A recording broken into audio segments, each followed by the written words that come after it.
worship, giving all I am to seek your face. So all I am is yours. My whole life I place in your hands.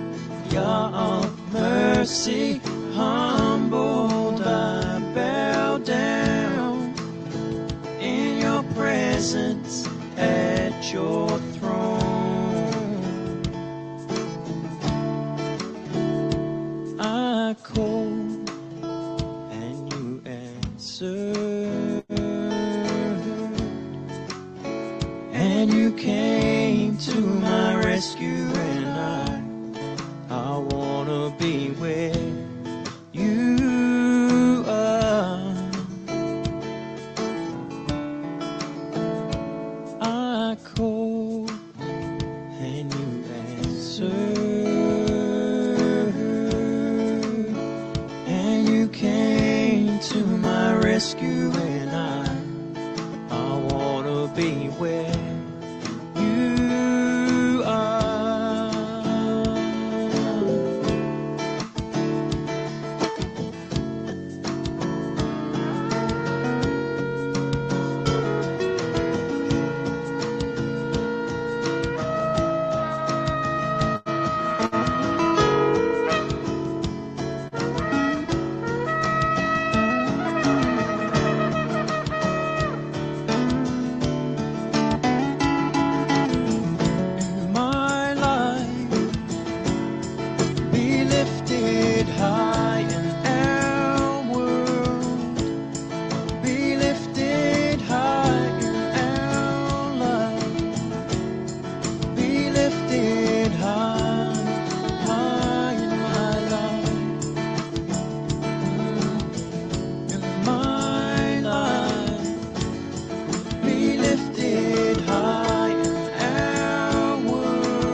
And you came to my rescue, and I wanna be where you are.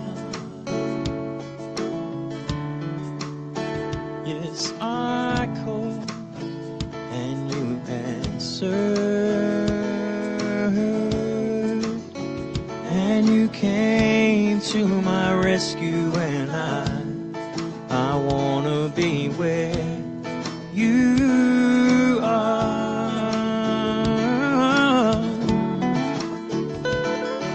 My life and my life be lifted high in our world, be lifted high in our life, be lifted high, high in our lives.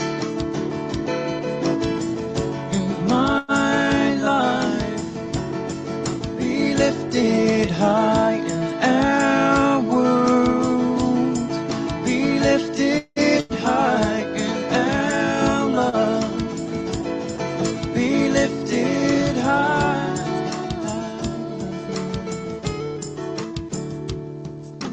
Falling on my knees in worship, giving all I am to seek your face. So all I am is yours.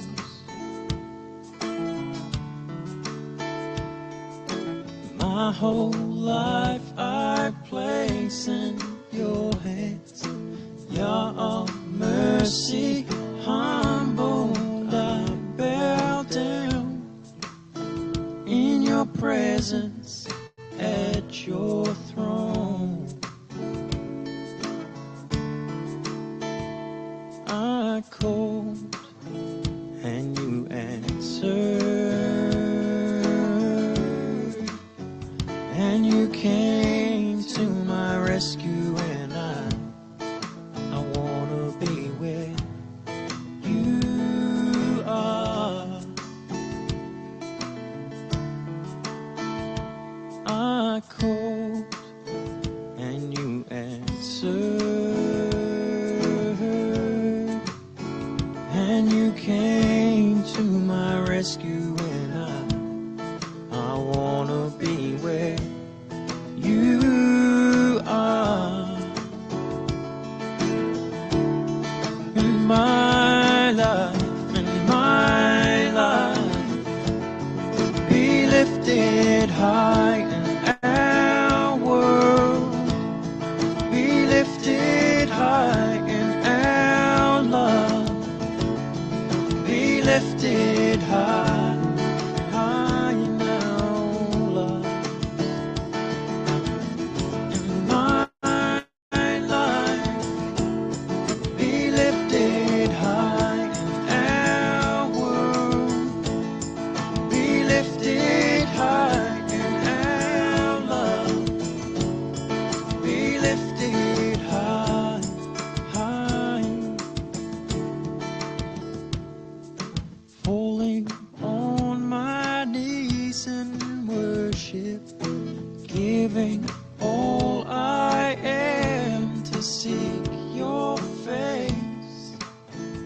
So all I am is yours. All I am is yours.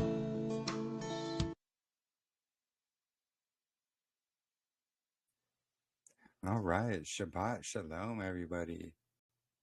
Welcome, welcome. It's our 60th fellowship together. Baruch Yahuah. All praise to the Most High. And good to see everybody here today.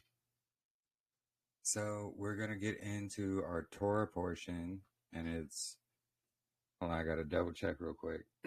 So it's Genesis 12 to 17 and Jubilees 12 to 15.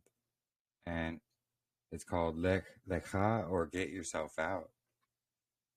And some pretty interesting stuff we're going to get into with that. And we are also, after the Torah portion, we're going to get into Cymatics, sonoluminescence, and the Word of Yahuah. And it's going to be very interesting. So let me go ahead and I'll share my screen again. And we will do the Torah portions. Let me get to the right page here. All right. So we'll be in Genesis 12, or Bereshit, and we'll be going to chapter 17 all the way through. It's almost a similar lineup as in Jubilees, actually. But let me go ahead and say a prayer, and we'll get right into it. And, if anybody feels led to read as well, let me know in the chat or give a thumbs up or something. And, we can all take turns reading. But let me go ahead and say a prayer here. Father Abba, Yahuwah, we come to you in prayer to ask for your guidance and your wisdom and your blessings as we read and we study through your word. Please help us to gain your insight and your wisdom through our studies and our readings here. And we only want to change our hearts and our minds to better follow you and your ways. Please help us to continue to be able to do that. And I wanted to also say a prayer of protection around our fellowship here and all our mishpacha here. The enemy fights hard, knowing his time is short, and he targets Yahuwah's people. And I just wanted to pray against any of the enemy attacks, any of the arrows he is trying to fire at us. Please be our shield and our protection, Father. And I also wanted to pray for those who are struggling through trials, tribulations, sicknesses, whatever it may be. We all need your strength. And we need your endurance to be able to endure to the end. And I pray to you in the name of Yahushua HaMashiach. Let it be so. But yeah, Shabbat Shalom, everybody. Good to see everyone here. And so, we got quite a bit of reading to do here. So, I'll go ahead. I'll do the first chapter. And then Brandon, I believe, is going to read after me. And we'll dig into some stuff here. And it's all about Abraham. And next week's Torah portion is actually going to connect when Abraham went to go offer up Isaac. That was actually the first day, or the 15th day of the first month, sorry. So that'll be next week. I was looking into that, so I thought it was going to be last week, and it wasn't. So I misspoke. But anyways, let me go ahead and start here.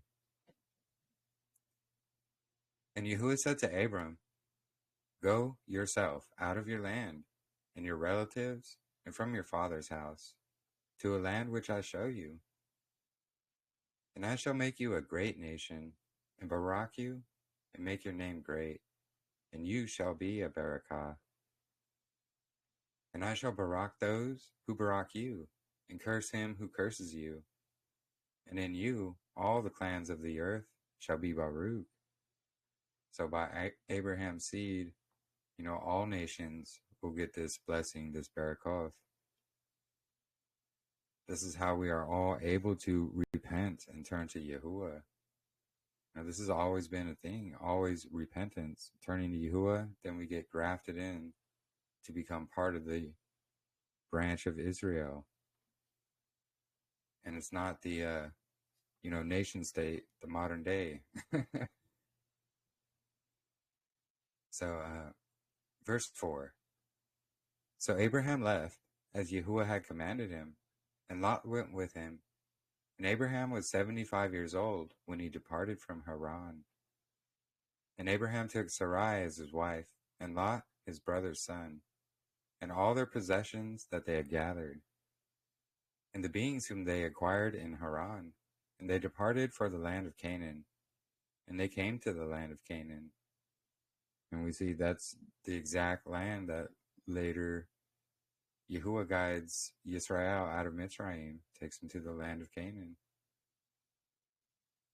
And Abraham passed through the land to the place of Shechem, as far as the terebinth tree of Moreh.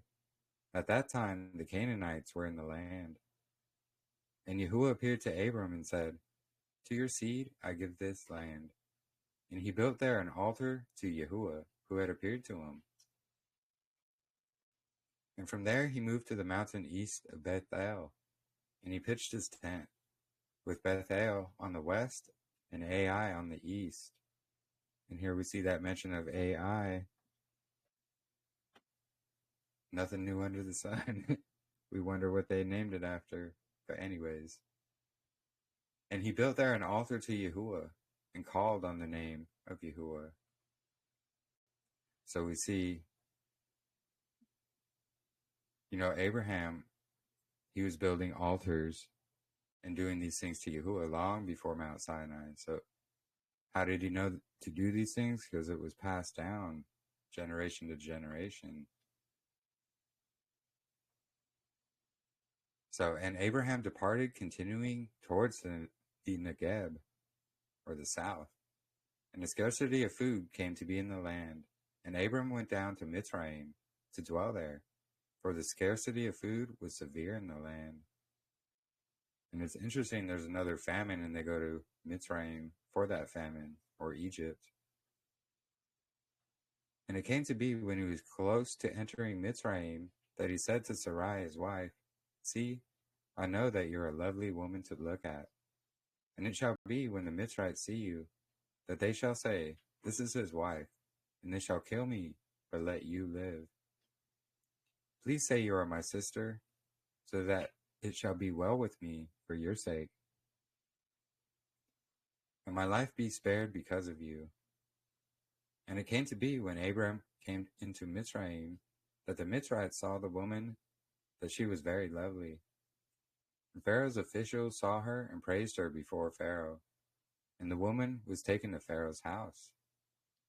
And he treated Abram well for her sake.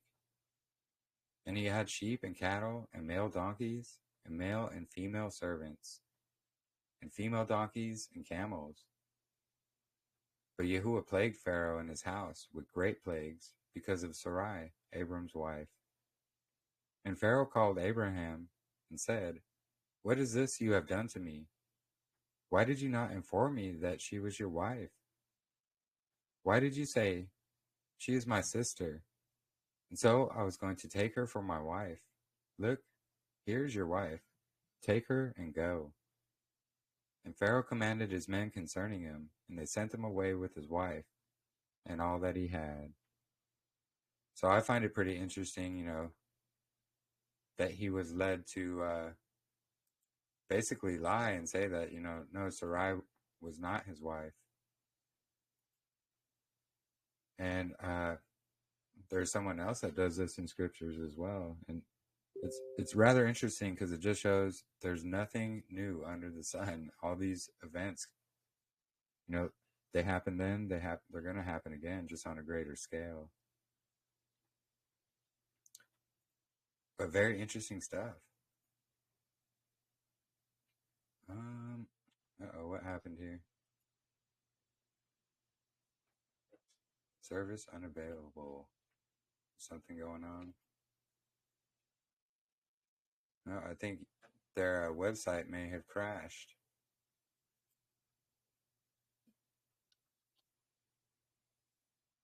Uh-oh.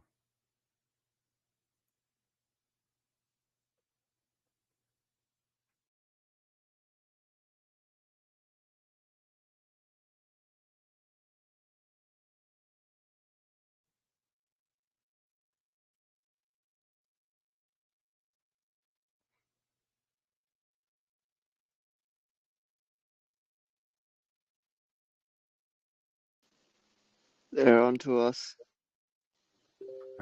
Can you guys hear me? Yeah. Interesting. I don't know what happened there. And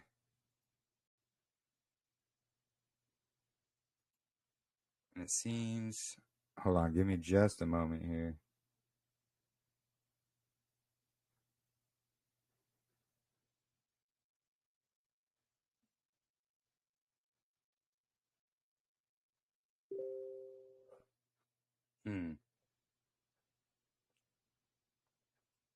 So if you guys can still hear me, right?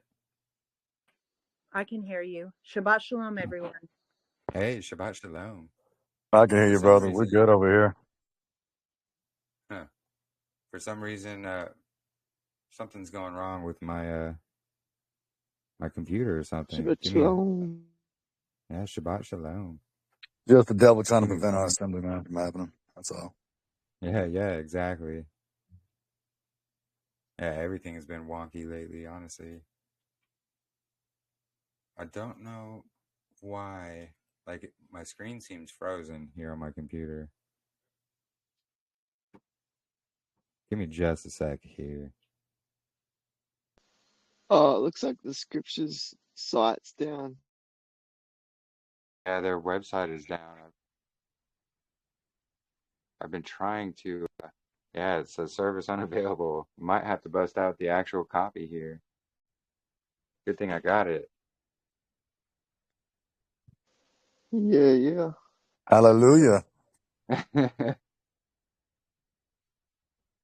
So, do you got it there to read, Brother Brandon? Let me just. I do, brother. I do. Awesome. Let me just open up my actual scriptures since their website's down for some reason. Apologies. I've got I've been using Yah scriptures as on my phone as well. Yeah. Let's see, Genesis. What's your favorite? I like Yah scriptures. And oh, cool. I mean, it's not perfect I don't think there's any scriptures that are perfect, but I think it's a pretty good Yeah. one. I know over in Australia, it's probably difficult to get Yah scriptures right now. I just use it on my phone.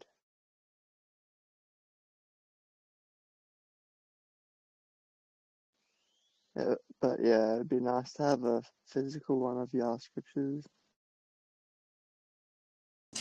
Their website is working now, Jeremy.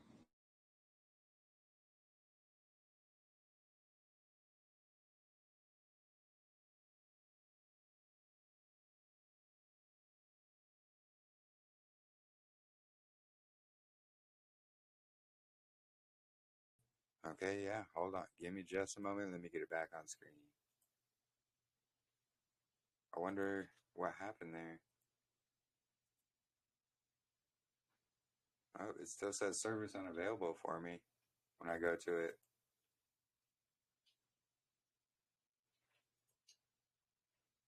Right here, I'll share the screen. And just service unavailable. And then when I go, just to try to refresh the whole thing, I don't know what's going on. Maybe if y'all just download the PDF, the Hallelujah, the Yah scriptures. Yeah, I need to do that, actually. I should do that. That's what me and Sumi did.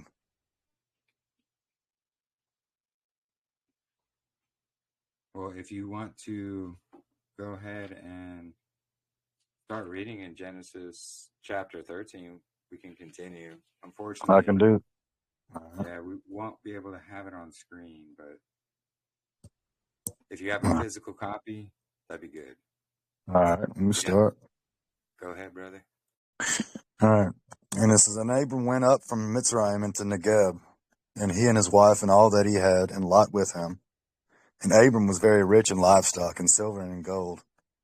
And he went on his journey from the Negeb as far as Bethel, to the place where his tent had been at the beginning, between Bethel and Ai, to the place of the altar which he had made there at first.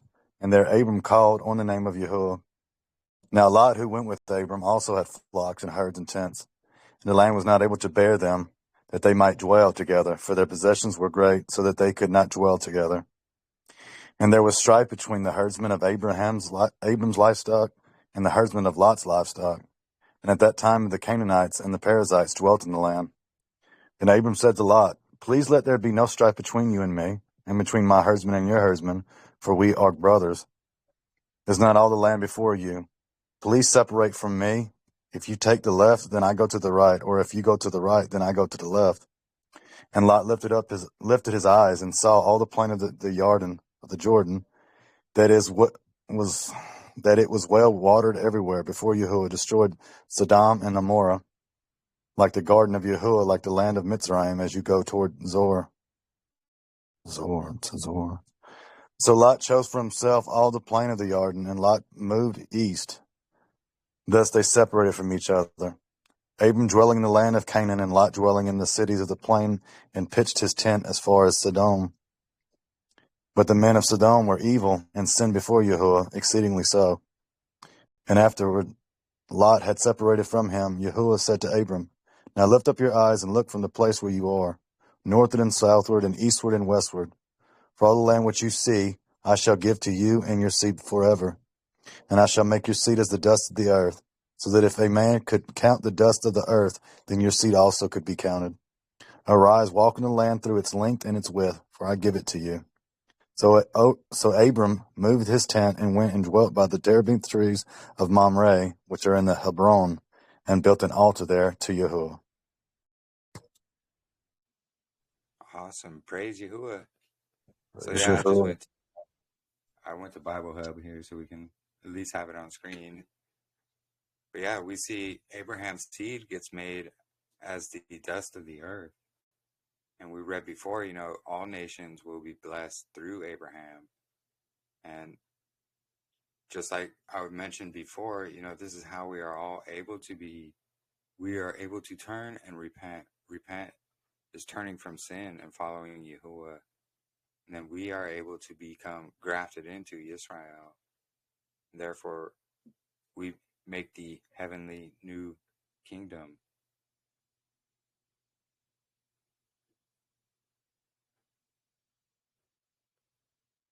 Did anybody, are you going to be reading here, Sister Sumi? She says she wants me to read 14. Oh, okay. Yeah, if you want to, brother, and if anybody else feels led to read, let me know.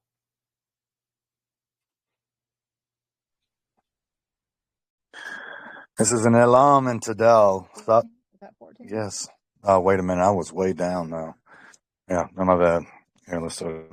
Then it came to be in the days of Amraphel, sovereign of Shinar, Arioch, sovereign of Elasar, Kedolamer,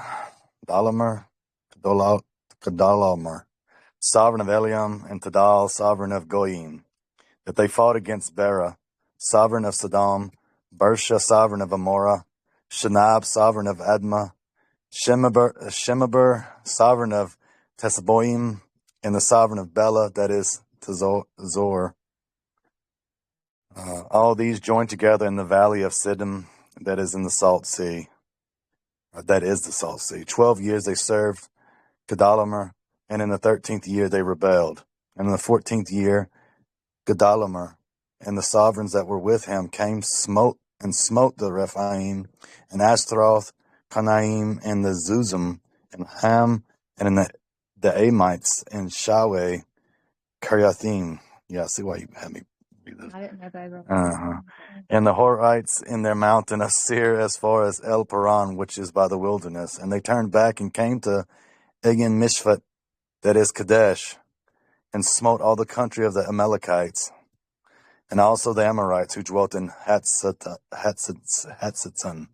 Tamar, and the sovereign of Sodom, and the sovereign of Morah, and the sovereign of Admah, and the sovereign of Tisboim, and the sovereign of Bela, that is Zor, went out and joined together in the battle in the valley of Siddim, against Kedalamer, and sovereign of the Eliam, and Tadal, sovereign of Goyim, and Amraphel, sovereign of Shinar, and Arioch, sovereign of Elasar,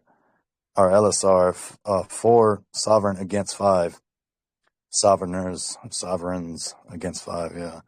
And the valley of Siddim had many tar pits, and the sovereigns of Sodom and Amorah fled and fell there, and the remainder fled to the mountains. And they took all the goods of Sodom and Amorah, and all their food, and went away. And they took Lot, Abram's brother's son, who dwelt in Sodom, and his goods, and left. And one who had escaped came and informed Abram the Ibri, for he dwelt by the terebinth trees of Mamre, and the Amorite, brother of Eshcol, and brother of Aner, and they had a covenant with Abram.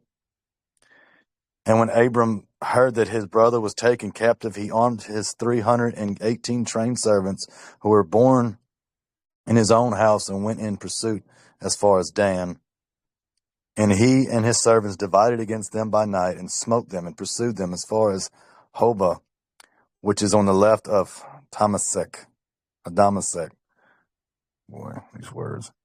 So he brought back all the goods, and also brought back his brother Lot and his goods, as well as the women and the people.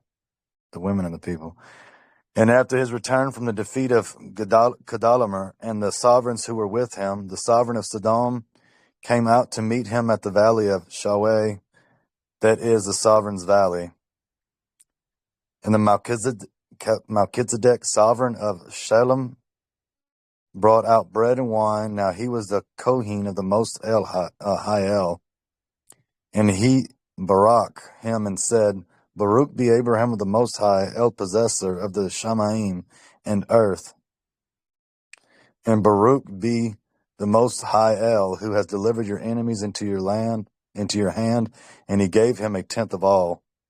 And the sovereign of Sodom said to Abram, Give me the people and take the goods for yourself.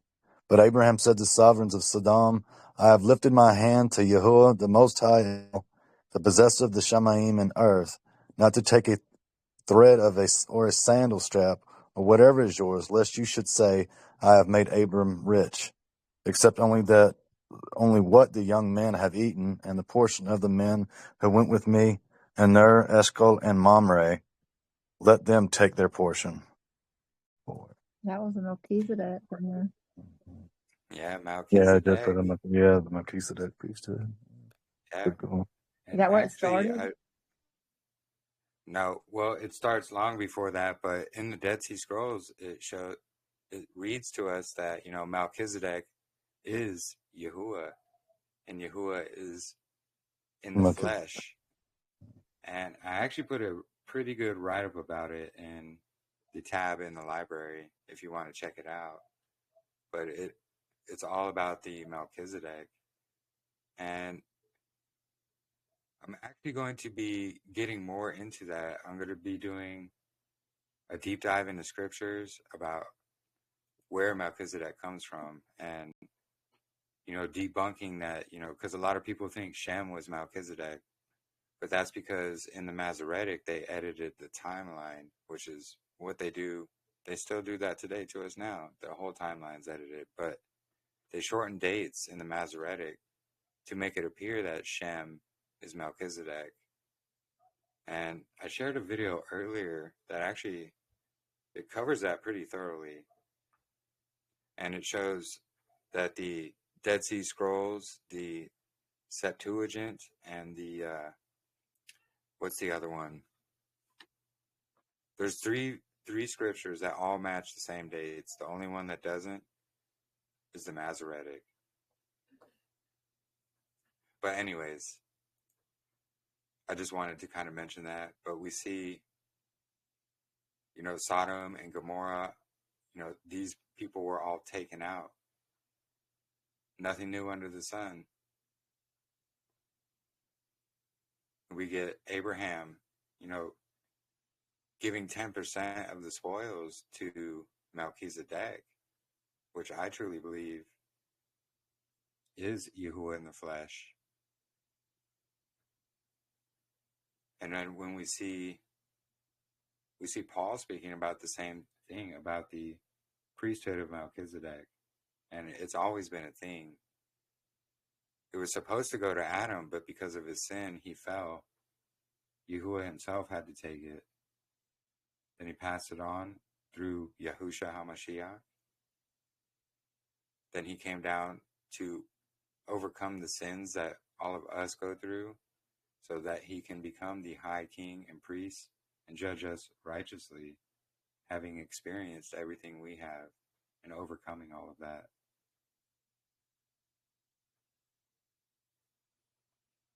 Yeah. More fun words in chapter 15. No, you did a good job, actually, Brandon. I do see why Sumi passed it off on you.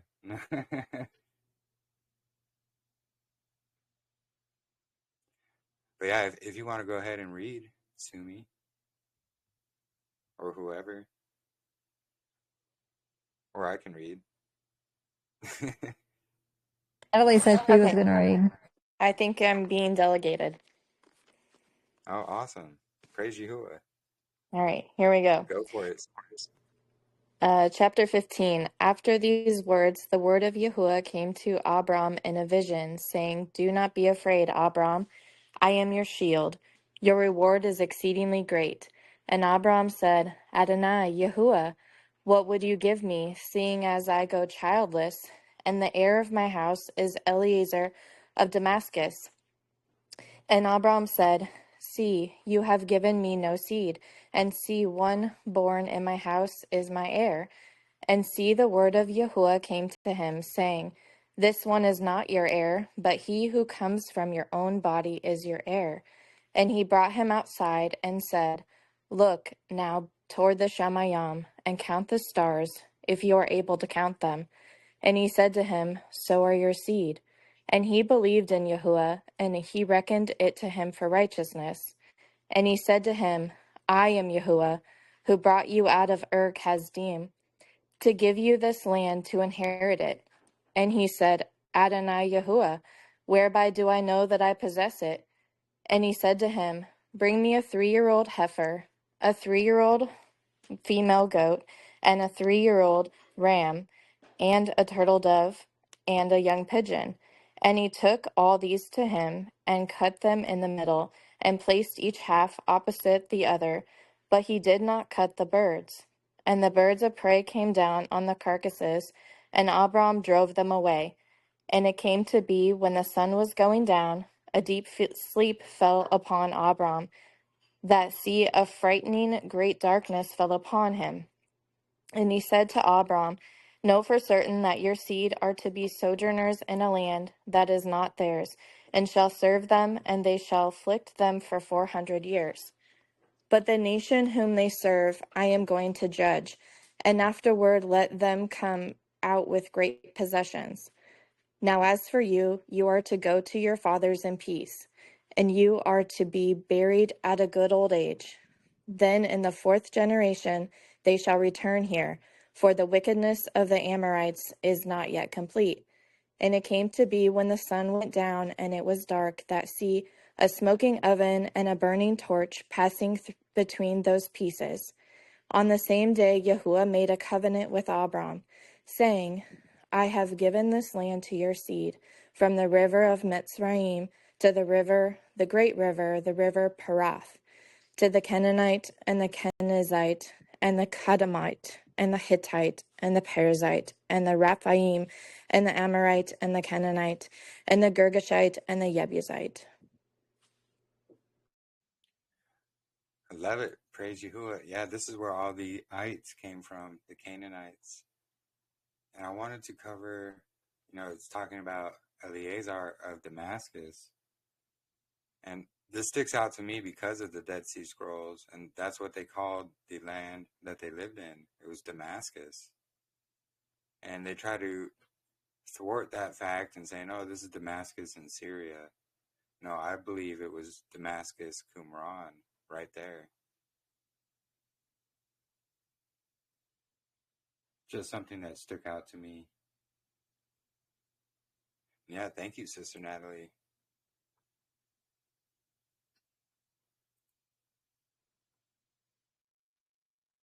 Okay, yeah, you want to read 16, Sumi?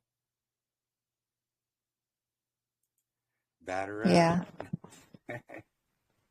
And Sarai, Abram's wife, had borne him no child, and she had a Mitzrite female servant whose name was Hagar. And Sarai said to Abram, See, Yahuwah has kept me from bearing children. Please go into my female servant. It might be that I am built up by her. And Abram listened to the voice of Sarai.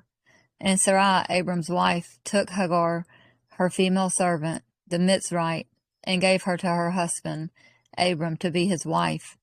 After Abram had dwelt 10 years in the land of Canaan, and he went into Hagar, and she conceived. And when she saw that she had conceived, her mistress was despised in her eyes. And Sarai said to Abram, My wrong be upon you. I gave my female servant into your bosom, and when she saw that she had conceived, I was despised in her eyes. Let Yahuwah judge between you and me. And Abram said to Sarai, See, your female servant is in your hand. Do to her what is good in your eyes. And Sarai treated her harshly, and she fled from her presence. And the messenger of Yahuwah found her by a spring of water in the wilderness, by the spring on the way to Shur. And he said, Hagar, Sarai's female servant, where have you come from, and where are you going? And she said, I'm fleeing from the presence of Sarai, my mistress. And the messenger of Yahuwah said to her, Return to your mistress and humble yourself under her hand. And the messenger of Yahuwah said to her, I'm going to increase your seed greatly, too numerous to be counted. And the messenger of Yahuwah said to her, See, you are conceiving and bearing a son, and shall call his name Ishmael, because of Yahuwah has heard your affliction. And he is to be a wild man, his hand against everyone, and everyone's hand against him, and dwell over against all his brothers. And she called the name of Yahuwah who spoke to her, You are the El who sees. For she said, Even here I have seen after him who sees me. That is why the well was called Beer Lai Roi. See, It is between Kadesh and Bered. And Hagar bore Abram a son, and Abram called the name of his son, whom Hagar bore, Yishmael. And Abram was 86 years old when Hagar bore Yishmael to Abram. Thank you, Sister Sumi. You want me to keep reading? Or you want to read 17? Yeah, I could read 17. And yeah, just we see, Yishmael, he became a wild man. And he was one who was going to stand. Do you mind if... Oh, go ahead. Do you mind Shalom. Do you mind if I read it? Yeah, no, go right ahead. Be great. First though. Shabbat Shalom. It's Katrina. Sorry, that's my son. Let me get to 17 here, and then go ahead whenever you are ready, sister. Thank you. Okay. That's my son Arkin. He really wanted to read. Sorry.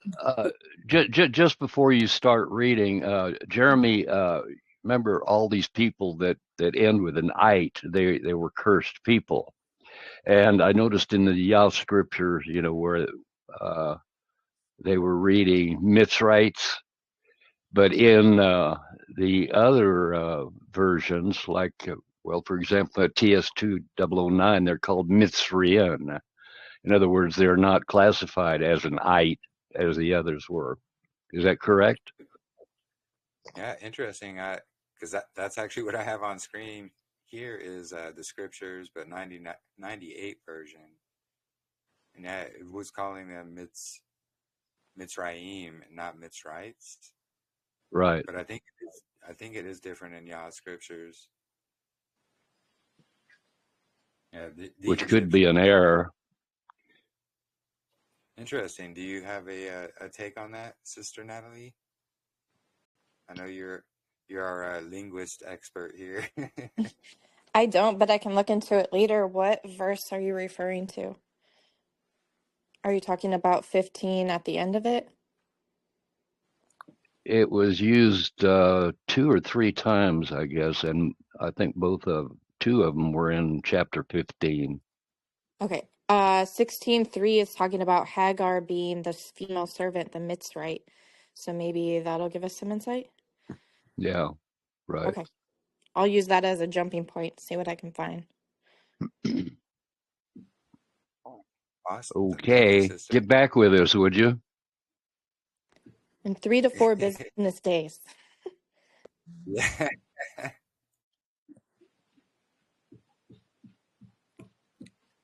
Michael says his calls them Matzraya.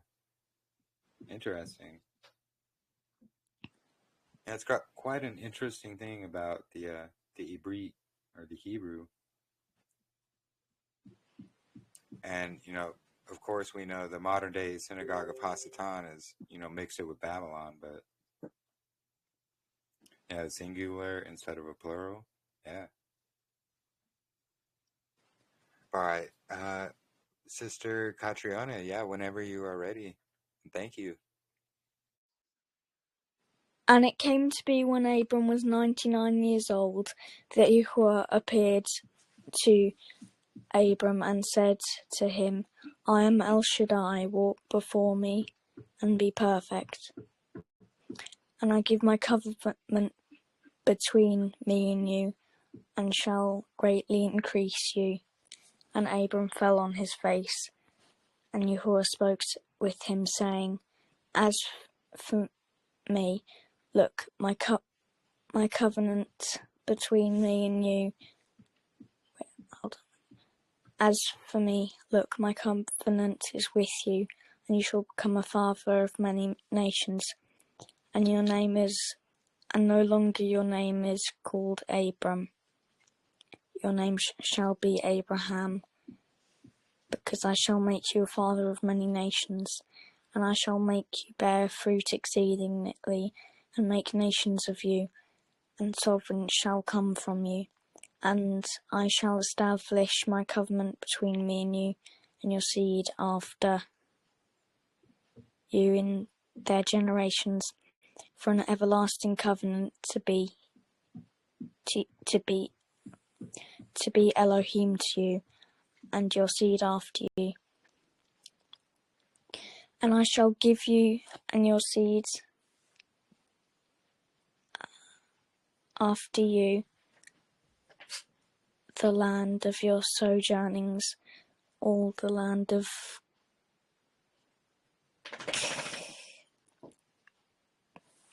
Canaan. as an everlasting possession, and I shall be their Elohim. And Yahuwah said unto Abraham, As for you, guard my covenant, and you and your seed after you throughout their generations. This is my covenant which you guard between me and you and your seed after you. Every male child among you is to be circumcised, and you shall circumcise the flesh of your foreskin, and it shall become a sign of the covenant between me and you. And a son of 8 days is circumcised by you. Every male child in your generations, he who is not born in your house, or bought with silver from any foreigner who is not of your seed. He who is born in your house, and he who is bought with your silver, has to be circumcised. So my covenant be in your flesh for an everlasting covenant. And an uncircumcised male child who is not circumcised in the flesh of his foreskin, his life shall be cut off from his people. He has broken my covenant. And Yahuwah said to Abraham, As for Sarai your wife, do not call her name Sarai, for Sarah is her name. And I shall bless her, and also give you a son by her, and I shall bless her, and she shall become nations. Sovereigns of your peoples are to be from her. And Abraham fell on his face and laughed, and said in his heart, Is a child born to a man who is 100 years old, or is Sarah, who is 90 years old, to bear a child? And Abraham said to Yahuwah, Oh, yet let Ishmael live before you. And Yahuwah said, No, Sarah your wife is truly bearing a son to you, and you shall call his name Yitzhak, and I shall establish my covenant with him for an everlasting covenant with his seed after him. As for Ishmael, I have heard you. See, I shall bless him and make him bear fruit and greatly increase him. He is to bring forth 12 princes, and I shall make him a great nation. But my covenant I shall establish with Yitzhak, whom Sarah is to bear to you at this set time next year. And when he had ended speaking with him, Yahuwah went up from Abraham. And Abraham took Ishmael his son, and all those born in his house, and all those bought with his silver, every male among the men of Abraham's house, and circumcised their flesh of their foreskins that same day, as Yahuwah told him. And Abraham was 99 years old when he was circumcised in the flesh of his foreskin. And Ishmael his son was 13 years old when he was circumcised in the flesh of his foreskin. Abraham and his son Ishmael were circumcised that same day, and all the men of his house, born in the house or bought with silver from a foreigner, were circumcised with him. Oh, thank you. That was precious. We appreciate that reading. I'd like you to read to me all the time, actually. I love that. No, So thank you. Thank You you. want to introduce yourself? Thank you. My name's Arkin. Oh, Well, it's Oh, good I to love that know. name too. Thanks It for means reading, Arkin. it means eternal king's son. Praise Yahuwah. That's awesome. I know. Hallelujah. Oh, I loved it. Absolutely beautiful. Thank you. Shabbat shalom. Shabbat shalom. That is Shabbat awesome. How old are you? shalom. Shabbat shalom.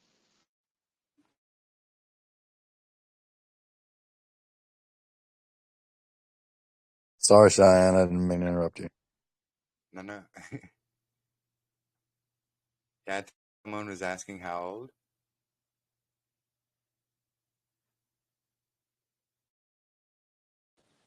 I'm 9.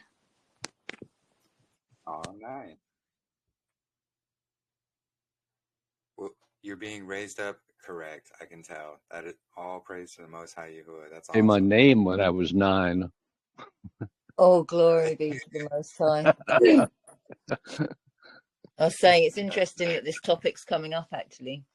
We were talking about it the other day because we were born again, like saved from the occult when he was 3. So, yeah, I don't know if we're ready for that conversation this evening, but yeah, it's interesting that that was the chapter that he read. Right? Wow. Yeah. Deep. All on you. Yahuwah's timing. That's what it is. Yeah, wow. So yeah, praise Yah. Praise him.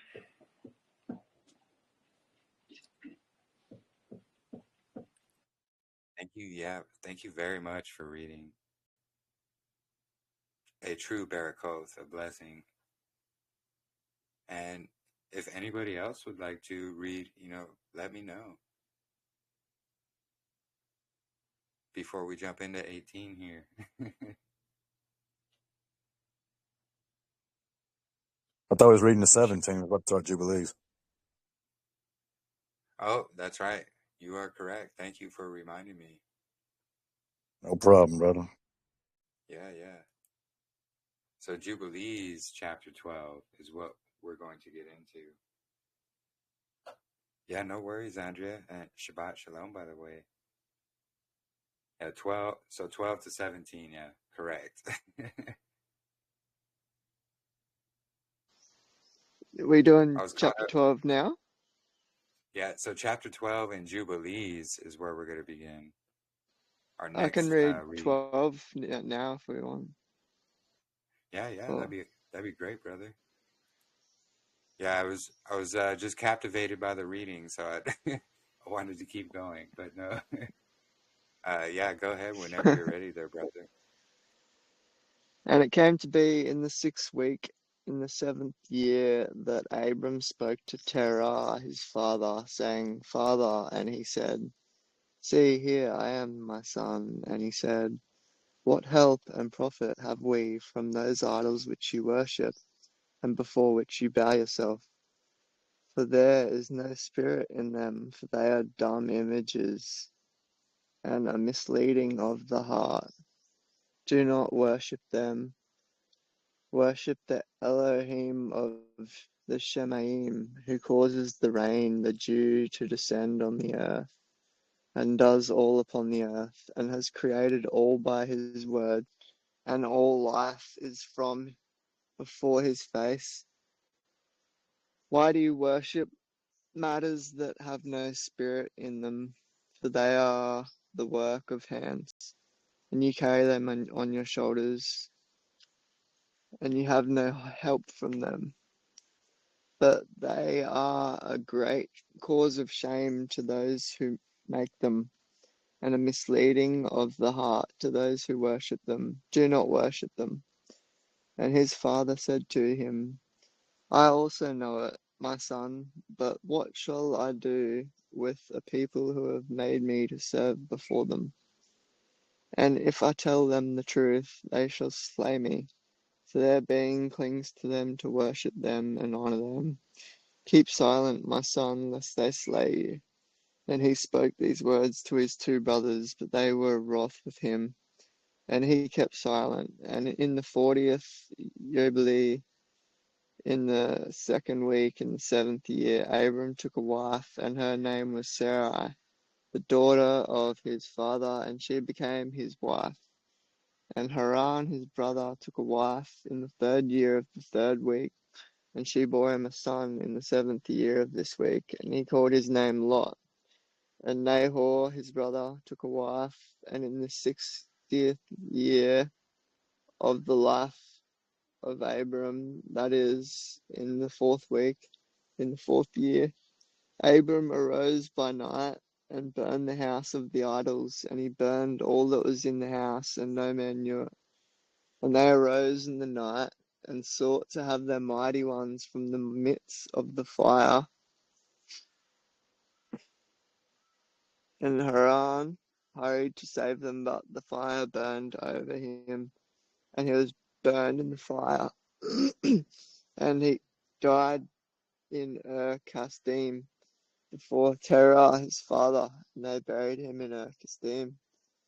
And Terah went out from Kasdim, he and his sons, to go to the land of Lebanon and to the land of Canaan, and he dwelt in the land of Haran. And Abram dwelt with Terah his father in Haran 14 years.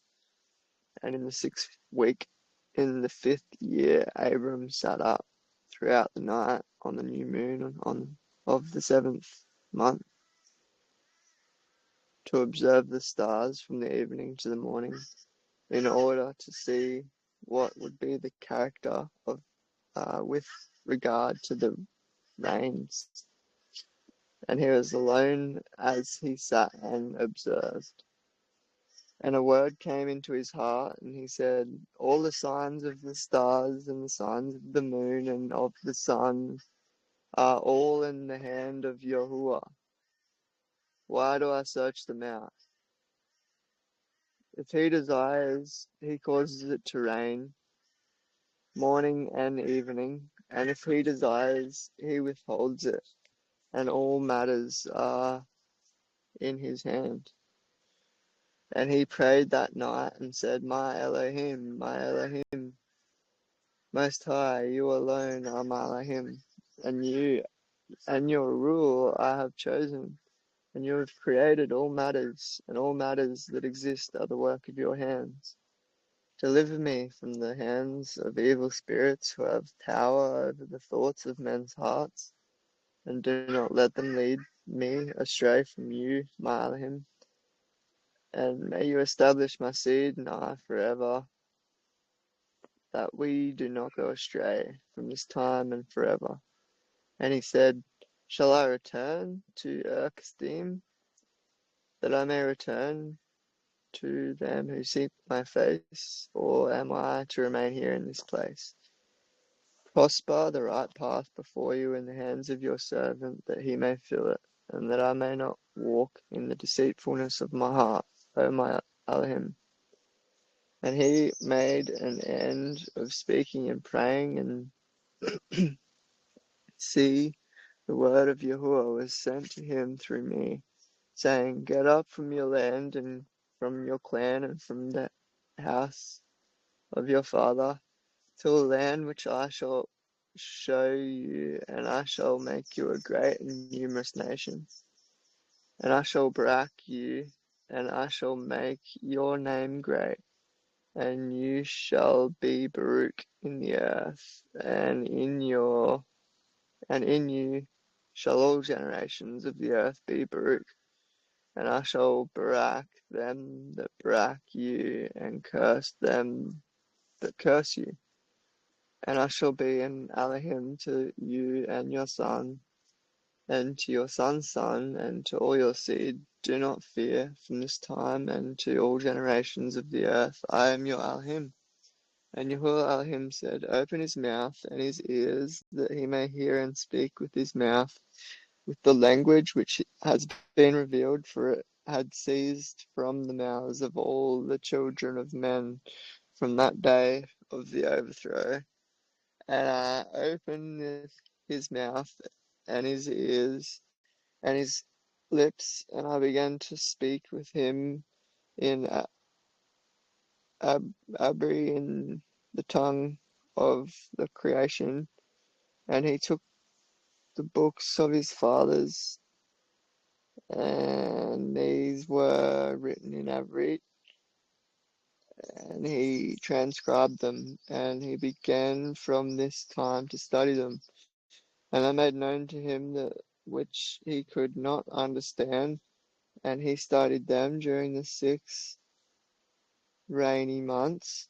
And it came to be in the 7th year of the 6th week that he spoke to his father and informed him that he would leave Haran to go to the land of Canaan to see it and return to him. And Terah his father said to him, Go in peace. May the everlasting Elohim make your path straight, and Yahuwah protect you from all evil, and grant to you favor, kindness, and peace before those who see you. And may none of the children of men have power over you to harm you. Go in peace. And in you see a land pleasant to your eyes to dwell in, then arise and bring me to you and take Lot with you. The son of Haran, your brother, is your own son. Yahuwah be with you. But leave Nahor, your brother, with me till you return in peace, and we go with you all together.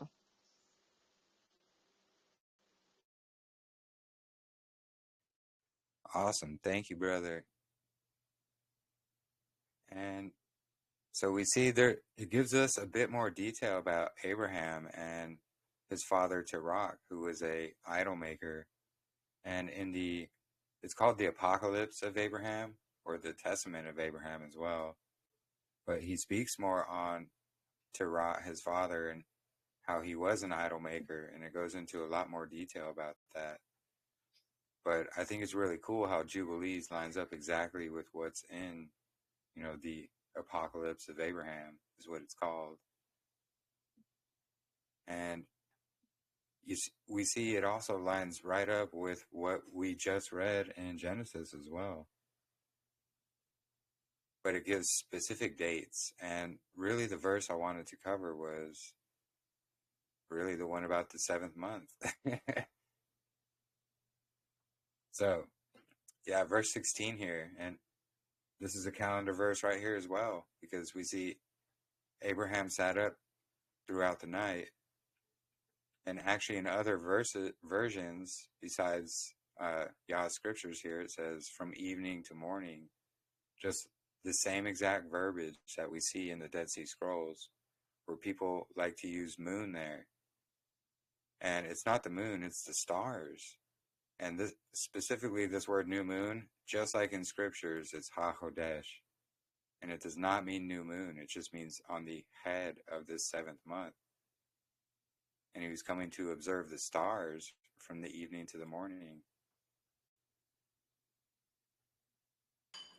I love how he goes on to give all esteem to Yahuwah, the creator of all, after he observes everything. Yeah, exactly. He does. He's like, why do I even search him out, All the matters are in his hands right here. Mm-hmm. And all esteem, all praise to the Most High. And we see Abraham, he was very Baruch because of this. His seed would be like the number of the stars. His seed will be the blessings or the Barakoth for the nations. The other thing that I noticed was, I think he was 60 years old here. 12:12 says, in the 60th year of the life of Abram, that is the 4th week in the 4th year, he rose up in the night and burned the house idols and burned all that was in the house, and no man knew it. And I noticed that in chapter 11, verse 16, he began to understand the strayings of the earth and all that went astray after carved images and after uncleanness. And his father taught him writing, and he was 14 years old. And he separated himself from his father that he might not worship idols. And he began to pray to the creator of all matters that he might save him from the strayings of the children of men. I thought that was crazy to me that from 14 years old to 60, he was still there and still holding fast to his belief of not worshiping idols, but he was still surrounded from it by it every day. Like that's Wow. No, steadfastness. that truly is. And thank you for pointing that out. That's actually a really cool find. Yeah. Yeah, he was holding steadfast. That's why Yahuwah, gave him such a barakah. Mm-hmm. And we see he was at an old age when, he had both of his sons. So very, very interesting details. Thank you, sister, for describing that there to us, for finding that. And I can see Yah's scriptures side is working again. So praise Yahuwah.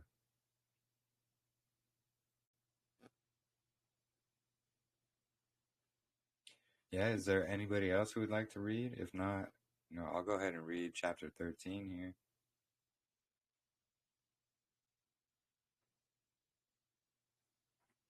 Yeah, time is the test, truly. It really is. That's why it's all about, endurance to the end.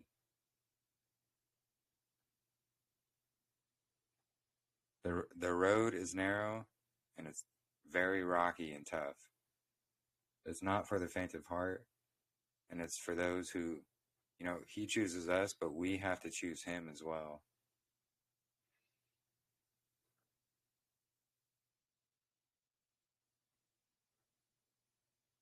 Awesome. Well, here, let me read 13, and then you can go next, Brandon, if you like. But yeah, it's all a matter of the heart. And it's always been about, circumcision of the heart as well. We read that it's not just in Paul's writings that we see circumcision in the heart. That's actually in the book of Deuteronomy as well. There's nothing new under the sun. Yahuwah doesn't change. He's been the same from the beginning. He'll be the same at the end. So, all these things, they are to set the example for us and show us what to do. And there's some examples that show us what not to do as well. But it's all for our benefit. And we can see the book of Jubilees here just goes into further detail about what Genesis describes to us. And the fact that, people try to toss this book out as, it's contrary to scriptures and things like that. We haven't seen one contradiction at all. We're reading it right alongside Genesis too.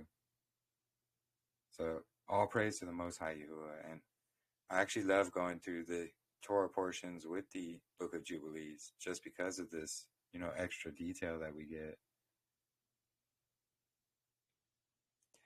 But all right, so let's do, so Jubilees chapter 13 here. And Abraham journeyed from Haran, and he took Sarai his wife, and Lot his brother, Haran's son, to the land of Canaan. And he came to the land, and proceeded to Shechem, and dwelt near a great terebinth. And he looked, and see, the land was very pleasant, from the entering of Hamath to the great terebinth. And Yahuwah said to him, to you and your seed I shall give this land. And this is that land that, like we just read in Genesis, this is the land that Israel got led out of Mitzrayim to. And he built an altar there, and he offered a burnt offering on it to Yahuwah, who had appeared to him. So now we get more details, and it wasn't just an altar he built there, but he offered a burnt offering. Well, I thought that was part of the Levitical priesthood. Well, no, all these things have been around since the beginning. He changes not. This is what the book of Jubilees goes into a lot of detail about. This is why a lot of, rabbinic Judaism and stuff, they don't like the book of Jubilees because they want to say, oh, the Torah was created at Mount Sinai and that's it. No, it always has been. The people had to be reminded of it all. But let me continue. And he moved from there to the mountain of Bethel on the west and Ai on the east, and pitched his tent there. And yeah, we spoke about Ai there earlier in Genesis too.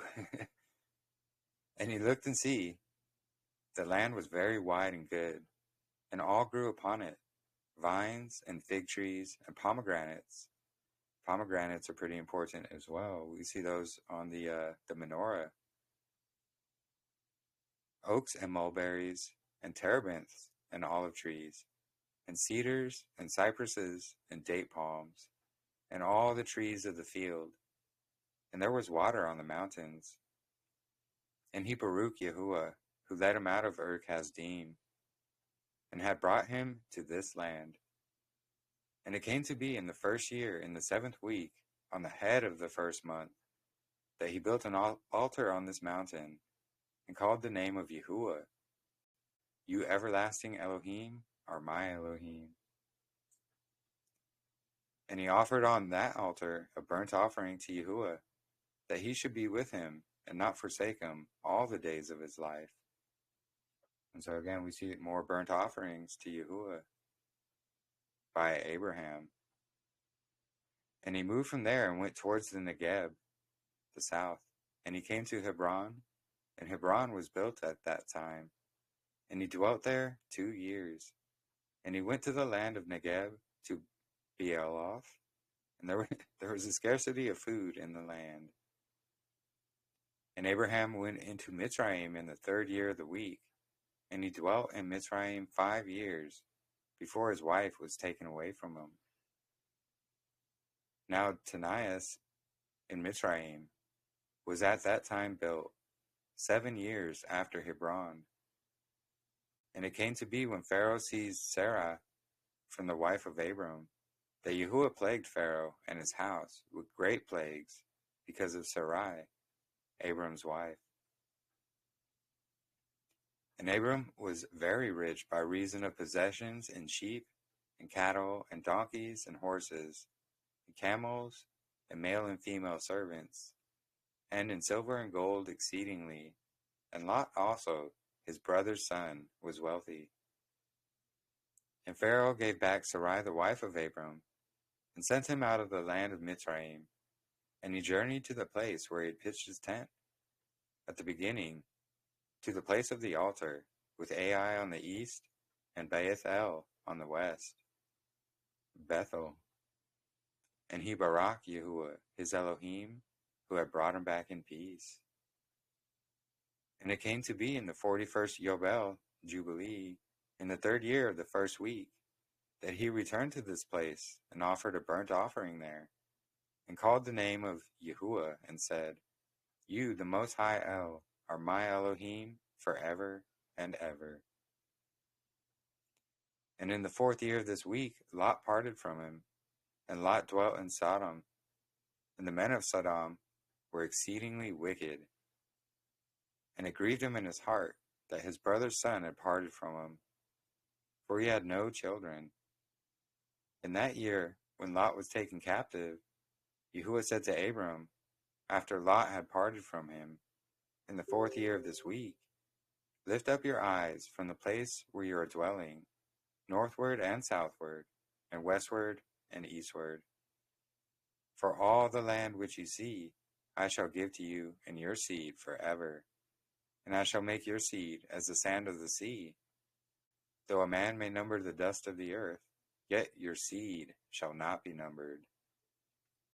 And there again we see that same promise made to Abraham by Yahuwah.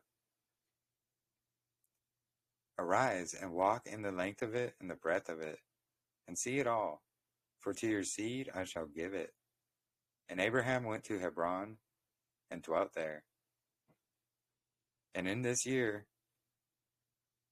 Kedorah Omer, sovereign of Eliam, and Amraphel, sovereign of Shinar, and Arioch, sovereign of Elasar, and Tidal, sovereign of Goyim, came and slew the sovereign of Amorah, and the sovereign of Sodom fled. And many fell through the wounds in the valley of Siddim, by the Salt Sea. And they took Sodom and Adam and Seboim captive, and they also took Lot captive, and the sons of Abram's brother, and all his possessions, and they went to Dan. And one who had escaped came and told Abram that his brother's son had been taken captive, and he armed his household servants. For Abram, for his seed, 1/10 of the firstfruits to Yahuwah, and Yahuwah ordained it as a law forever, that they should give it to the Kohanim who served before him, that they should possess it forever. So now it goes into more detail about why he offered this 10th, because it was to the priesthood, the Kohanim.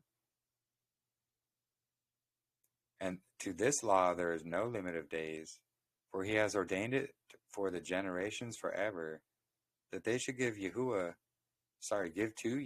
the 10th of all, of the seed and the wine and the oil and of the cattle and of the sheep. And he gave it to his Kohanim to eat and drink with joy before him. And the sovereign of Sodom came to him and bowed himself before him and said, Our master Abram, give to us the beings which you have rescued, but let the booty be yours, the spoils. But Abraham said to him, If I lift up my hands to the Most High El, that from a thread to a sandal strap I shall not take any that is yours, unless you should say, I have made Abraham rich. Except only what the young men have eaten, and the portion of the men who went with me, Enor, Eshcol, Mamre, these shall take their portion. And we see it also goes into, naming who was there as well. But yeah, we would just get a bit more detail and more backstory on what's in Genesis. And then we also see in Genesis, it gives us a bit more detail, such as, about Abram and Sarai when Pharaoh took her.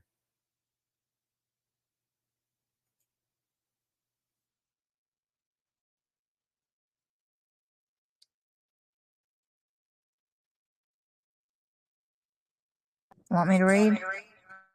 Yeah, go ahead. Sorry, I was just checking the Oh, chat my there. bad, Brandon. No worries.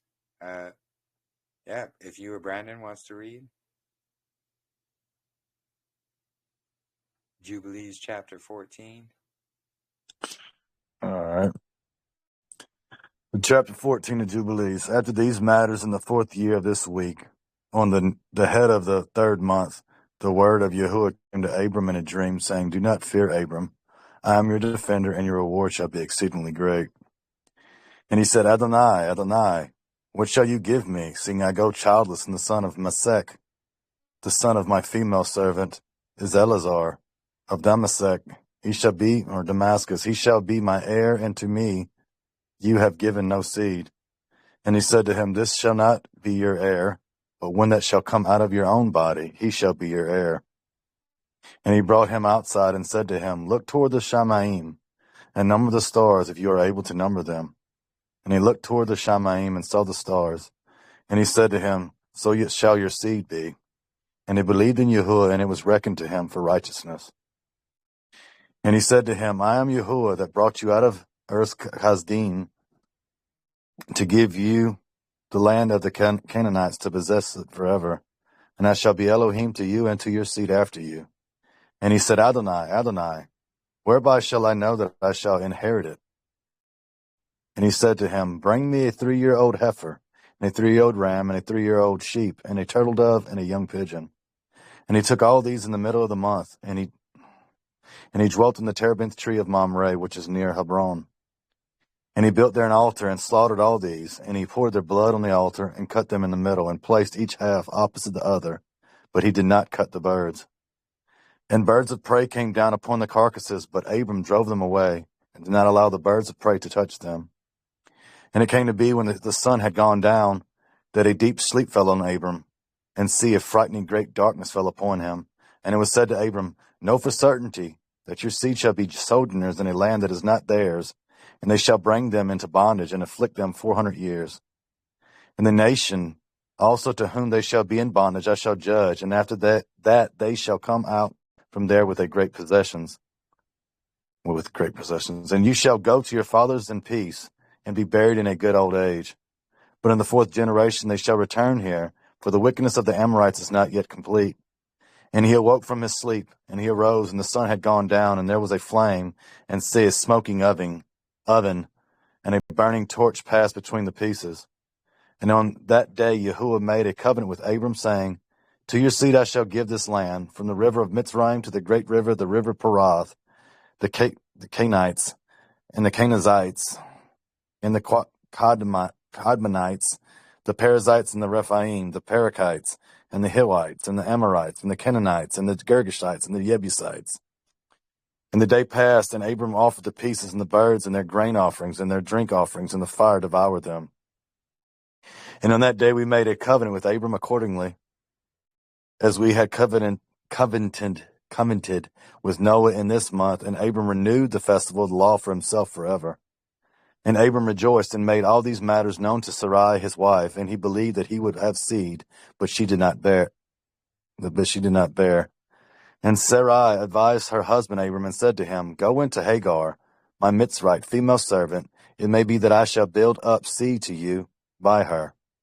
Abram listened to the voice of Sarai his wife and said to her, Do so. And Sarai took Hagar, her female servant the Mitzrite, and gave her to Abram, her husband, to be his wife. And he went into her, and she conceived and bore him a son. And he called his name Yishmael in the 5th year of this week. And this was the 86th year in the life of Abram.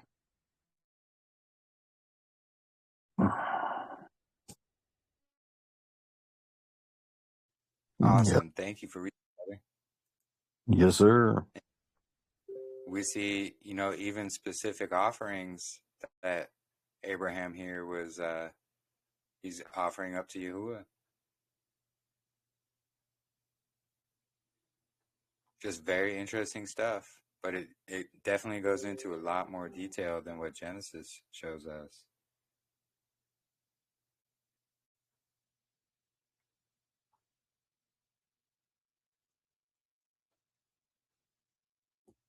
Okay, we ready? Yeah.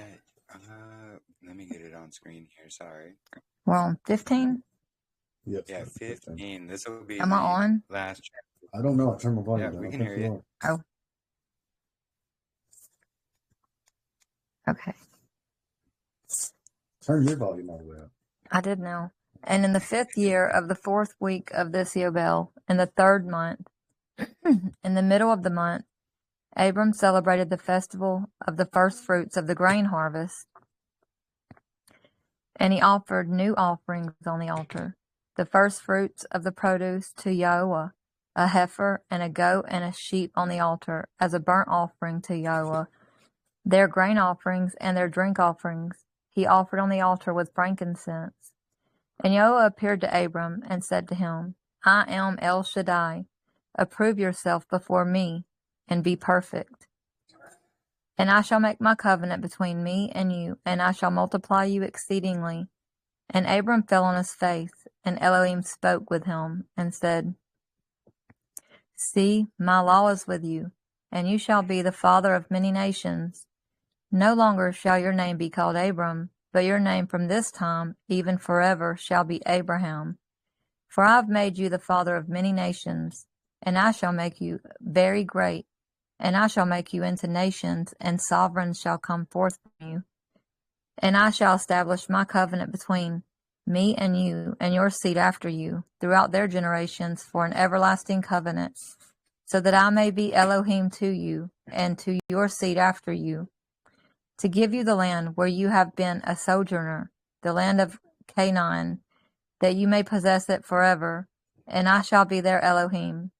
And Yahuwah said to Abraham, And as for you, you shall keep my covenant, you and your seed after you, and circumcise every male among you, and circumcise your foreskins, and it shall be a sign of an everlasting covenant between me and you.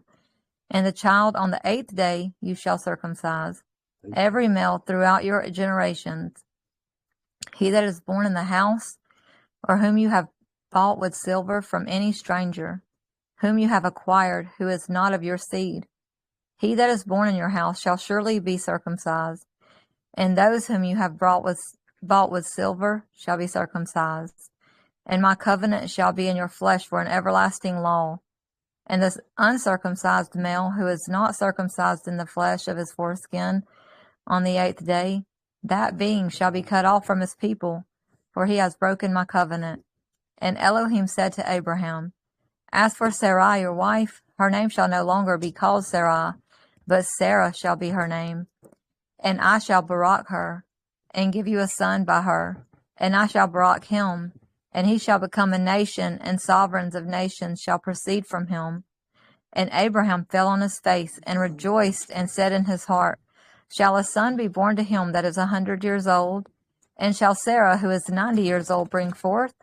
And Abraham said to Elohim, O let Ishmael live before you. And Elohim said, Yes, but Sarah shall also bear a son, and you shall call his name Yitzhak, and I shall establish my covenant with him, an everlasting covenant, and for his seed after him. And as for Ishmael, I have also heard you. And see, I shall barak him, and make him great, and multiply him exceedingly, and he shall bring forth 12 princes, and I shall make him a great nation. But my covenant I shall establish with Yitzhak, whom Sarah shall bear to you, in these days in the next year. And he left off speaking with him, and Elohim went up from Abraham. And Abraham did accordingly, as Elohim had said to him. And he took Ishmael his son, and all that were born in his house, and whom he had bought with his silver, every male in his house, and circumcised the flesh of their foreskin. And on the same day Abraham was circumcised, and all the men of his house, and all those whom he had bought with silver from the children of the stranger were circumcised with him. This law is for all generations forever. And there is no circumcision of the days, and no omission of 1 day out of the 8 days. For it is an everlasting law, ordained and written on the tablets of the Shamaim. And every one that is born, the flesh of whose foreskin is not circumcised on the 8th day, does not belong to the children of the covenant, which Yahuah made with Abraham, but to the children of destruction. Nor is there, moreover, any sign on him that he is of Yahuah, but to be destroyed and slain from the earth, and to be rooted out of the earth.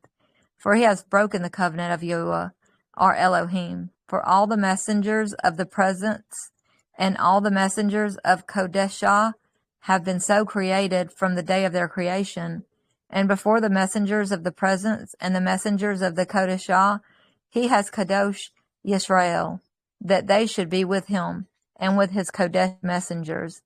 And you shall command the children of Israel, and let them observe the sign of this covenant for their generations as an everlasting law, and they shall not be rooted out of the land.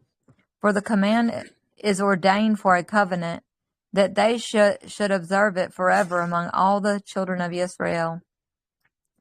For Ishmael and his sons and his brothers and Esau, Yahuah did not cause to approach him. And he did not choose them because they are the children of Abraham, because he knew them.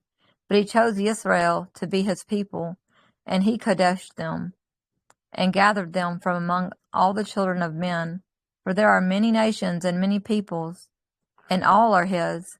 And over all he has placed spirits in authority to lead them astray from him. But over Israel he did not appoint any messenger or ruah, for he alone is their ruler.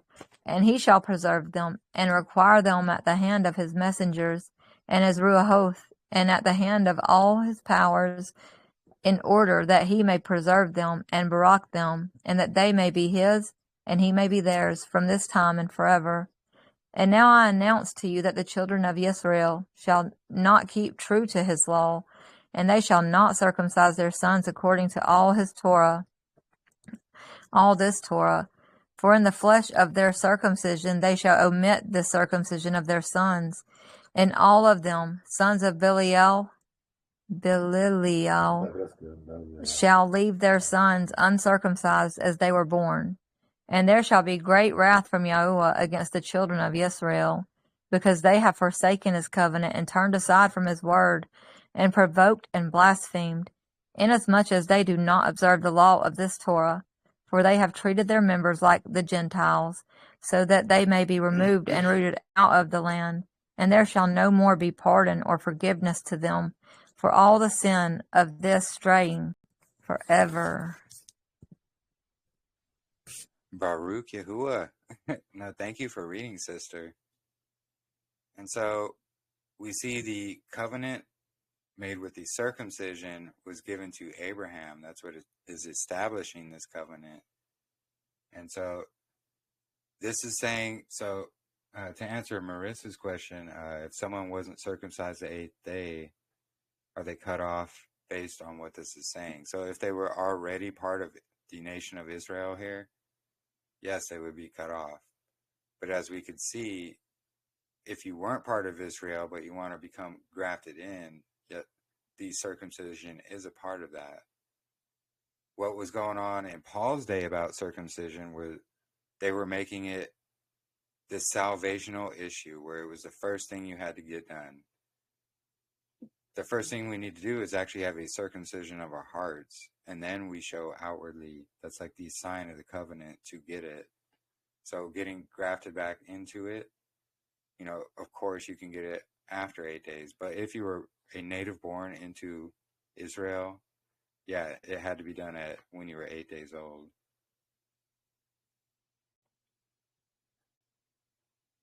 And yeah, in Paul's time, they were basically checking people at the door if they were circumcised, and then condemning them if they weren't. That's not what it's supposed to be about.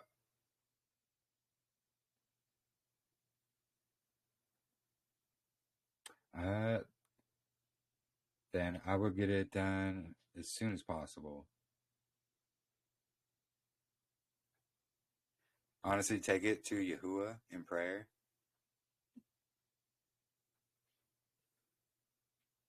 But we see, it's the covenant that was established with Abraham by Yahuwah. We see all these different offerings by different animals as well.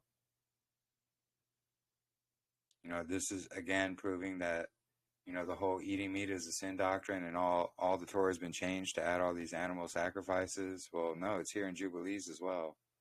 So, this is a book that most people don't even like.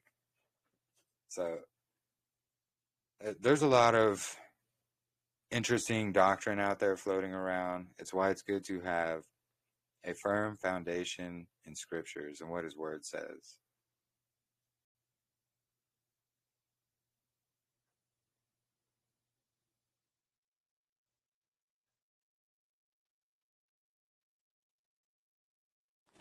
There was a question in the chat about what if there was, for some reason, someone walking in covenant couldn't get their child circumcised on the 8th day. I think that would be where discernment comes in. Use your wisdom. If there's like a medical reason or such, then Yahuwah is going to see your heart, and he's going to see that you're going to do it as soon as you can get it done. I don't think this is being done as a punishment to us, but furthermore, just as a sign of his covenant. We accept that the rainbow given to Noah was a sign of the covenant because it's easy. He puts it in the sky for us, but this is a hard thing, and we know that the medical world has taken what is good from Yahuwah and they have twisted it, and they've made it look like an abomination to us because they have done terrible things to what circumcision looks like this day and age. And so I would just pray about it and read on the scriptural circumcision and allow the root to lead you.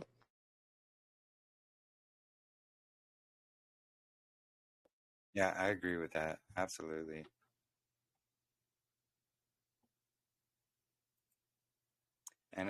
And just another few points, we see Jubilees goes into much more detail than Genesis. And it all lines up, right, with what Genesis is saying. There's no contradictions here. There's nothing like that of the sort. People like to say that to toss out the book of Jubilees.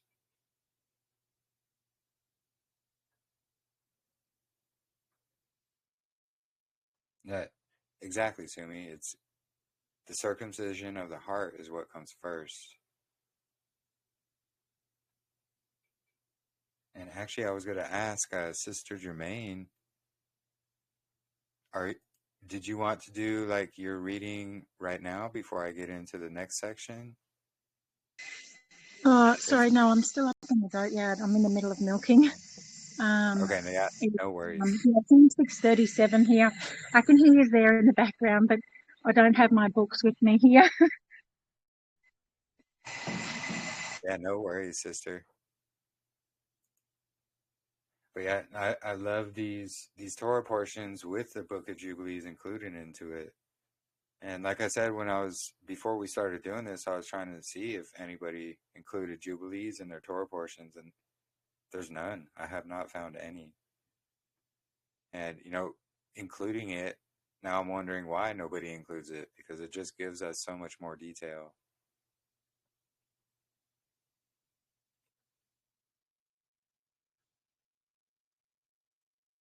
Yeah, I know circumcision can be a hot topic. It's like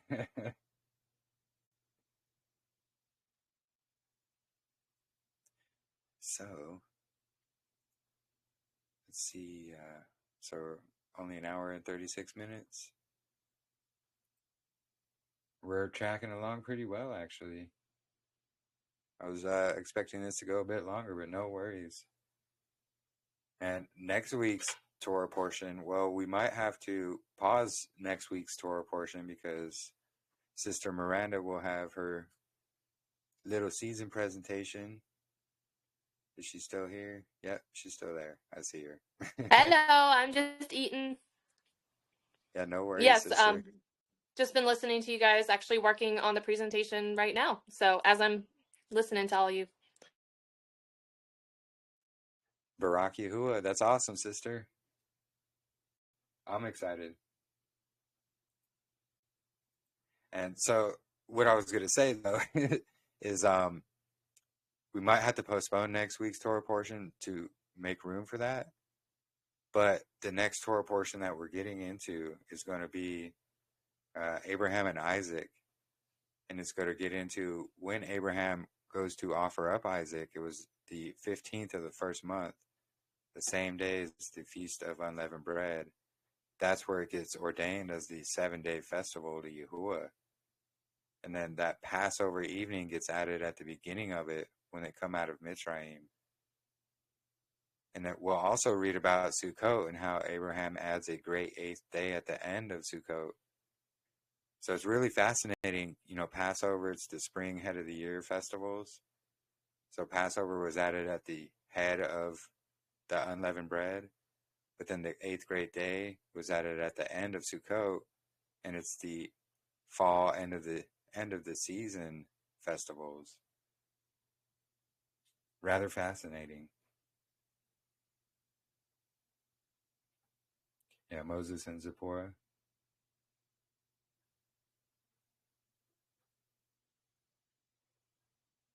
Yep, exactly.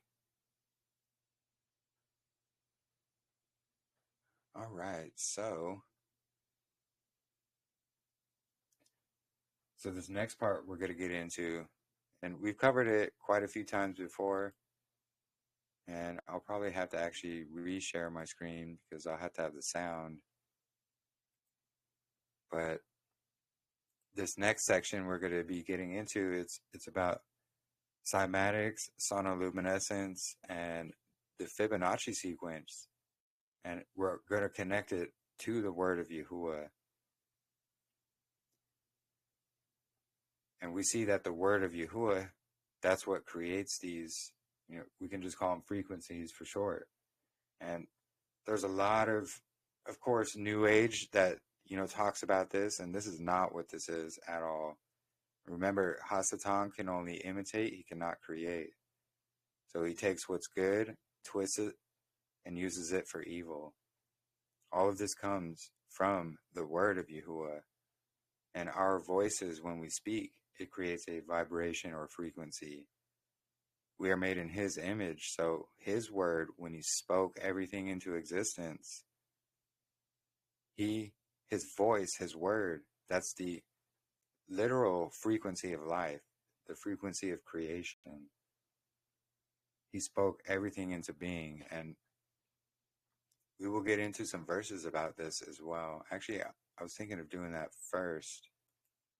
It might be actually better to do that. So let me go ahead and do that. And, what the enemy does is, just like with the Mazzaroth, Yahuwah made the Mazzaroth. He put those up there to keep track of our years, months, days, weeks, all these things. The enemy takes that and twists it, turns it into the zodiac and horoscopes and things like that. Does that mean that now what Yahuwah originally made them for is null and void? No, not at all. They do that to want people not to look into it. Some help? Hey, Shalom there. Rebecca. Anyways, so they do the same thing with, cymatics and frequencies, sonoluminescence. We're going to get into that sonoluminescence and exactly what that is, because most people have never heard of it. This is going to be exactly what the stars are. Yeah, absolutely, Sister Natalie.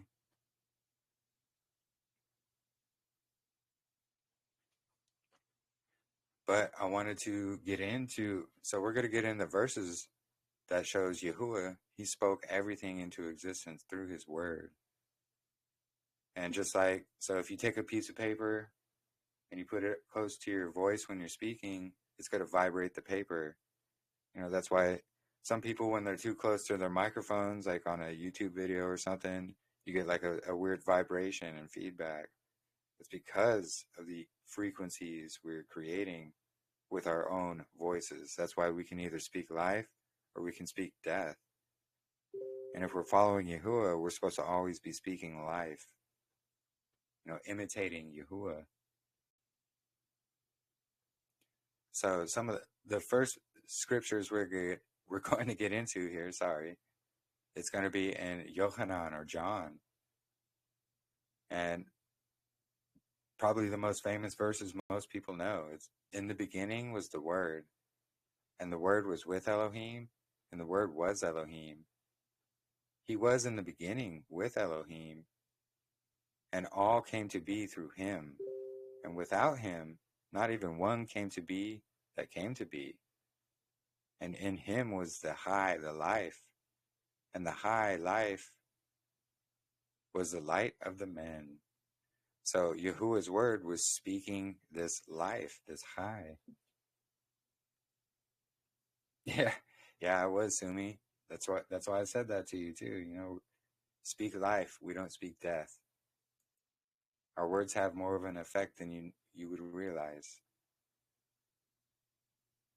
But then we got some more good verses here in Psalms as well.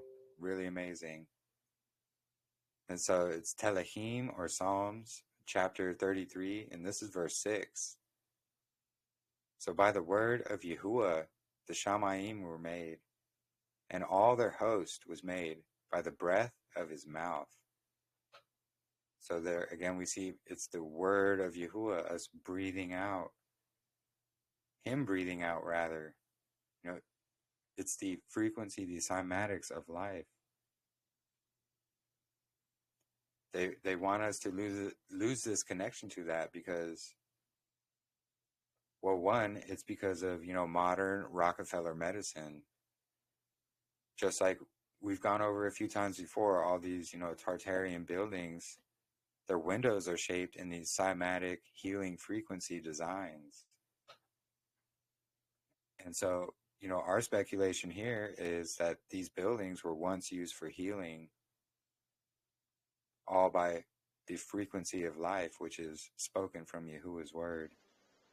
And just to make a quick point, the stained Yeah. glass too, brings in all the light too. I went to I don't know if what your stance is on it, but I went to a Catholic church yesterday just to sit in and observe a service. I don't know, I just felt like doing it. And but I was looking at all the stained glass and stuff, and Yeah, like the healing properties of it in Vaseline as well. Or like, it's cool. Yeah. Actually, is Sister Sarah here? No, she's not. She actually knows a lot about that, where the colors actually can help create, these healing light waves is what it is. Yeah, there we go, Michael. You're jumping ahead of me, brother. No worries.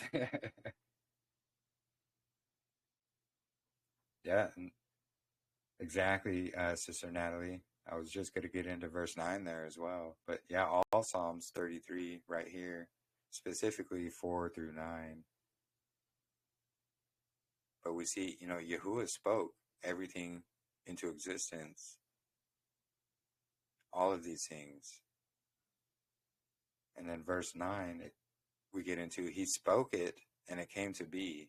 He commanded it and it stood fast. So we can see this important connection back to the word of Yahuwah and the frequency, the cymatics of life. And if I remember right, I think it was Brother Ken had that really interesting point you made about it was the 3, 6, and 9s.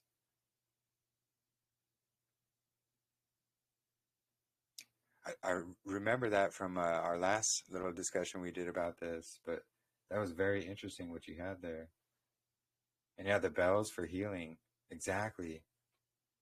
I've actually got a few videos of the healing frequency of the bells and why they removed all these different bells and replaced them with, well, now modern day speakers, but back then they would replace them with different frequency bells. They would resonate a different frequency. Yeah, and David using the harp to calm Shaul. Yeah. And that's what the music as well. So that I'm not an expert at this, but the new music, the modern music that they have today, it's a different frequency, and it's actually a rough, like harmful frequency rather than a healing frequency. Yeah, 432 hertz is the healing frequency. Yes, correct. There you go. Thank you. 440 is bad. Yeah, that's it.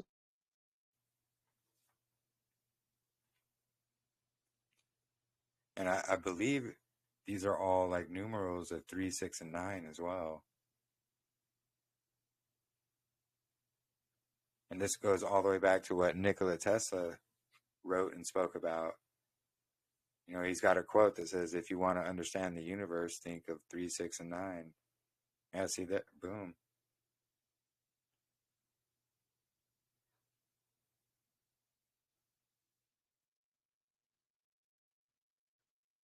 Actually, if are you able to speak there, Ken? Because I think that yeah, I think that what you were saying last time, I'm trying to remember it, but you said it so well.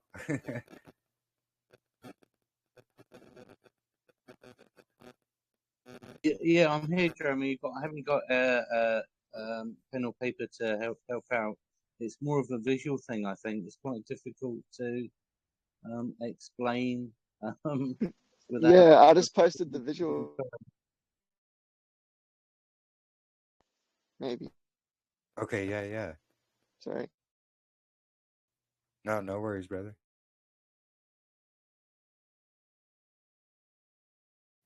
But yeah, basically, any frequency that doesn't add up with 3, 6, and 9, it's going to be a bad one, or isn't a numeral of such numbers. And yeah, everything goes down to 3, 6, and 9.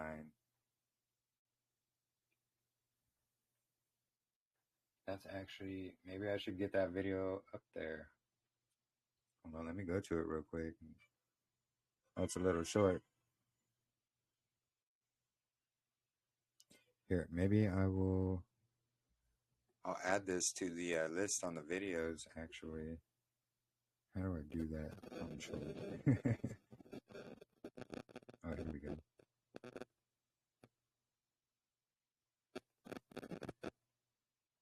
Because I actually have a playlist I'm going to play. It's not it's not too, it's not going to be long videos. It's just quite a few, you know, very short videos. There's one that's 22 minutes long, but it goes into the Fibonacci sequence. And it's all going to link back to the Word of Yahuah. And Or I have one I can post to check out for you too. awesome. Yeah, no, share it, brother.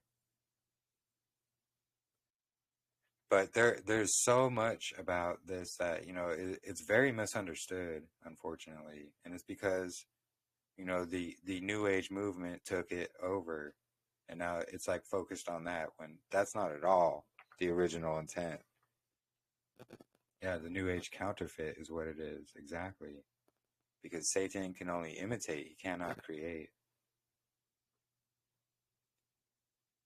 And then here we go in Hebrews, which in Yah's scriptures is going to be translated slightly differently, but still the same point in the meaning. So, by our belief, we understand that the ages were prepared by the word of Yahuwah, so that what is seen was not made of what is visible. What is invisible, that is a creation building thing, it's the word of Yahuwah speaking these creation frequencies by his word. We see it right here in scriptures. Is just, they did not know how to word this back then. You know, they didn't know about all of that. They didn't have the modern, you know, technology we have to be able to see these type of things. And it all goes back to, you know, the toroidal vortex and the importance of the north. It's literally a frequency that's created by the ether or the waters above. Yeah, it goes pretty deep, and a lot deeper than most people would realize. And once you uncover the truth, you know, it's hard to unsee, really. And so here we're going to go, and really all of Genesis or Bereshith, the first chapter, is going to show how he spoke these things into existence, literally everything. So in the beginning, Elohim created the Shamayim and the earth. And the earth came to be formless and empty, and darkness was on the face of the deep. And the Ruach of Elohim was moving on the face of the waters. And Elohim said, "Let light come to be." And light came to be. So he spoke, he said, "Let this come to be," and it came to be. And Elohim saw the light that it was good. And Elohim separated the light from the darkness. And he called the light day, Yom, and the darkness he called night. And there came to be evening, and there came to be morning, the first day, or day one. So, and we can keep going, but, you know, I think everybody here gets a point, and everyone's read Genesis 1, I'm pretty sure. I'd hope so. But we can see, you know, Elohim said, he spoke these things into existence. And then the third day, Elohim said, and Elohim said. So Elohim spoke these into existence. Everything is spoken into existence. Really, that's the point. And just like our own voices, it creates a vibration or a frequency, a cymatic pattern. That's exactly what Yahuwah's word, his voice, does when he speaks. It literally creates life. It creates matter, honestly, when he spoke everything into existence. There's also a theory out there that these old Tartarian buildings were actually created with these cymatic patterns, like they were built by using cymatics themselves. I haven't dug too much into that, but it's just very interesting. And there is, hold on, sorry, let me get to Lamentations. So Lamentations chapter 3, and then verse 37 here. Who was it that spoke, and it came to be? Has Yahuwah not commanded it? Do not the evils and the good come out of the mouth of the Most High? What should mankind complain, a living man, because of his sins? Let us search and examine our ways and turn back to Yahuwah. Let us lift our hearts and our hands to El in the heavens and say, we have transgressed and rebelled. You have not forgiven. You have wrapped yourself up with displeasure and pursued us, and you have slain, and you have not shown compassion. You have wrapped yourself with a cloud so that the prayer does not pass through. So that's pretty interesting because our prayers would not pass through because he has blocked it. And what are our prayers? They are also frequencies that are being sent off to Yahuwah. Literally everything. It's truly wild.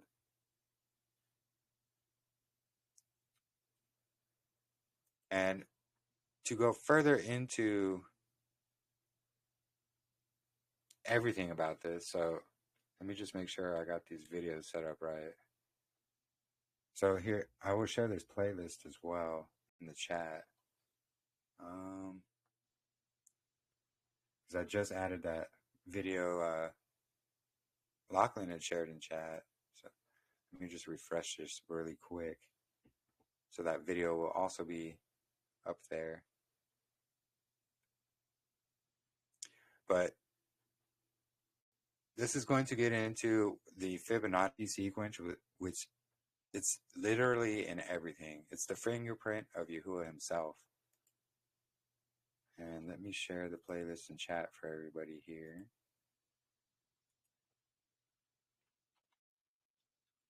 Oh, interesting. Your address is 1963. Look at that. 3, 6, and 9. So this first one, it's like 22 minutes, as you can see. We're going to get into we're going to watch up to just the Cymatics in the church video here, which is like 6 minutes long. But as you can see, most of them are fairly short videos. Just this first one is going to be the 22 minutes. But it's going to connect everything together and what we've been speaking about here as well. And I know we've gone into a lot of this before, but this is just recovering it and just going a little bit deeper into it. And if you guys haven't seen the Cymatic Tartaria video, I highly recommend it. You're going to have to read it because it's just words on the screen as it goes through, but very interesting stuff. So actually, I need to share my screen with the sound included. So 1 second here.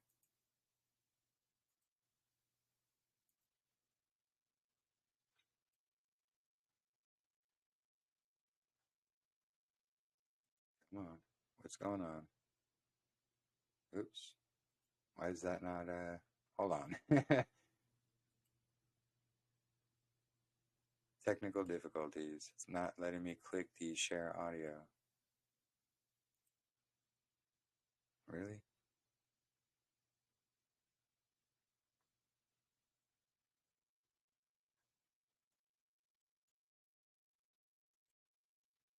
Why is it doing that? Okay, come on. My apologies. Technical difficulties.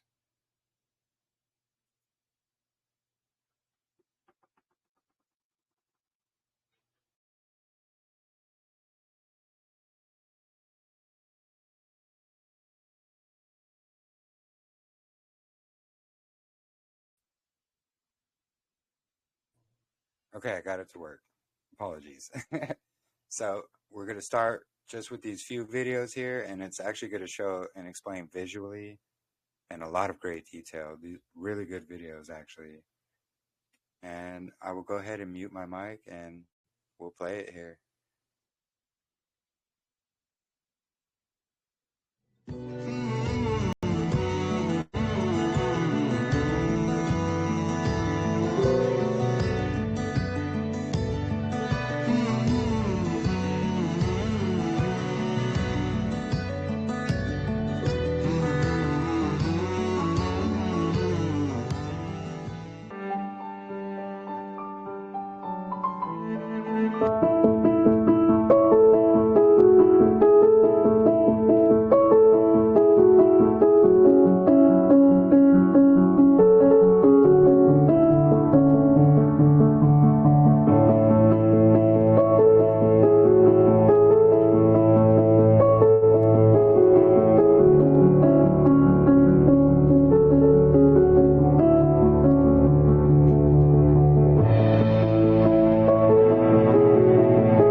Hey, Max.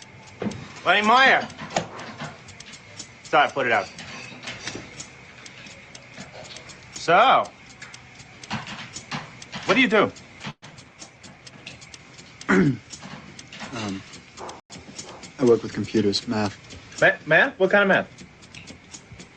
Number theory. Research, mostly. No way, I work with numbers myself. I mean, not traditional. I work with the Torah. Amazing! You know, Hebrew's all math. It's all numbers. You know that? Here, look. See, the ancient Jews used Hebrew as their numerical system, man. Each letter's a number. Like the Hebrew A, Aleph, it's 1. B, Bet, it's 2. You understand? But look at this. The numbers are interrelated. Like, take the Hebrew word for father. Av, Aleph, Bet. 1, 2 equals 3. All right? Hebrew word for mother, Aim, Aleph, Mem. 1, 40 equals 41. Sum of 3 and 41, 44. All right? Now, Hebrew word for child. All right? Mother, father, child. Yelad. That's 10, 30, and 4. 44. Torah is just a long string of numbers. Some say that it's a code sent to us from God. That's kind of interesting. Yeah, that's just kid stuff. Check this out, okay? The word for the Garden of Eden, Kedem. Numerical translation, 144. Now, the value of tree of knowledge, all right, in the garden, right? Eitz HaChaim, 233. 144, 233. And you can take those numbers. So You know, like the Fibonacci sequence? Fibonacci. Fibonacci's an Italian mathematician in the 13th century. If you divide 144 into 233, the result approaches theta. Theta? Theta. The Greek symbol for golden ratio, golden spiral. Wow. I never saw that before. That's like that series you find in nature? Like the face of a sunflower? Wherever the spirals. You see this math everywhere.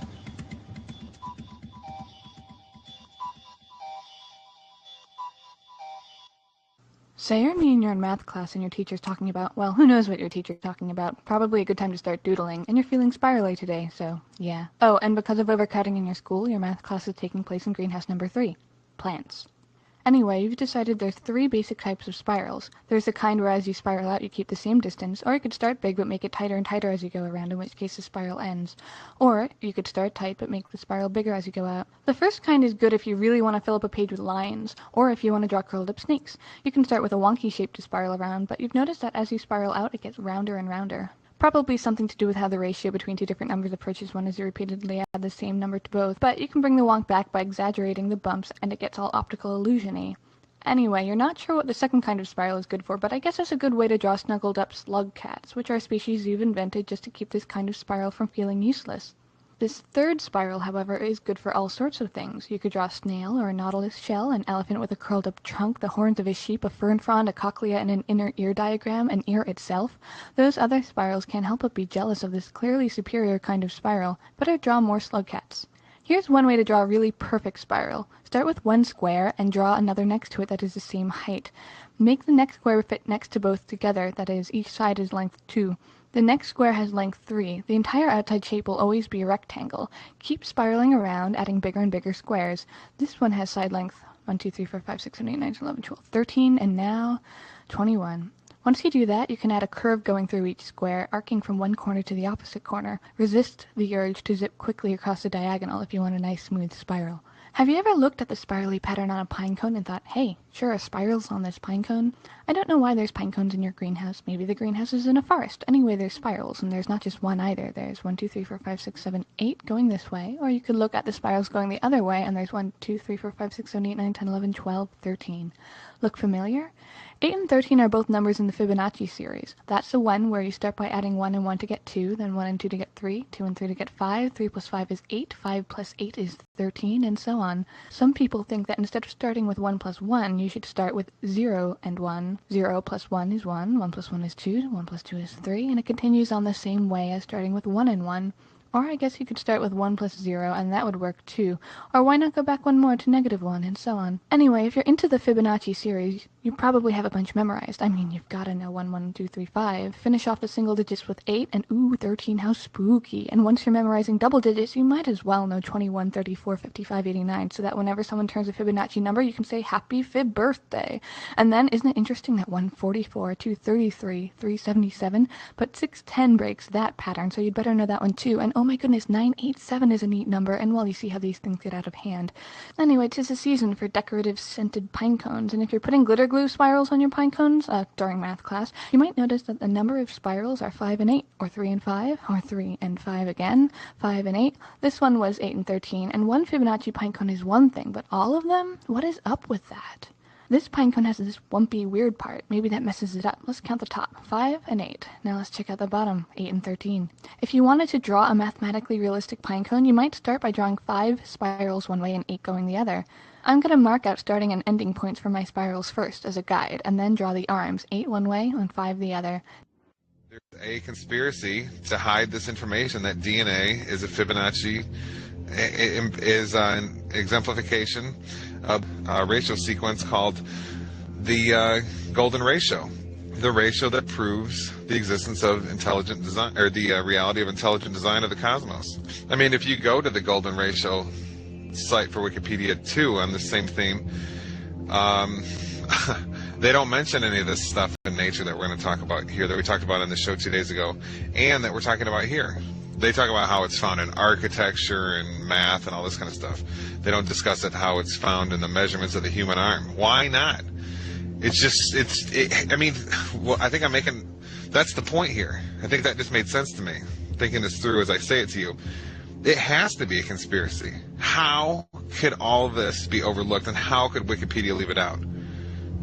It can't be. There has to be somehow that big money has pushed their influence somehow, and they've had a drive to keep this covered up or something.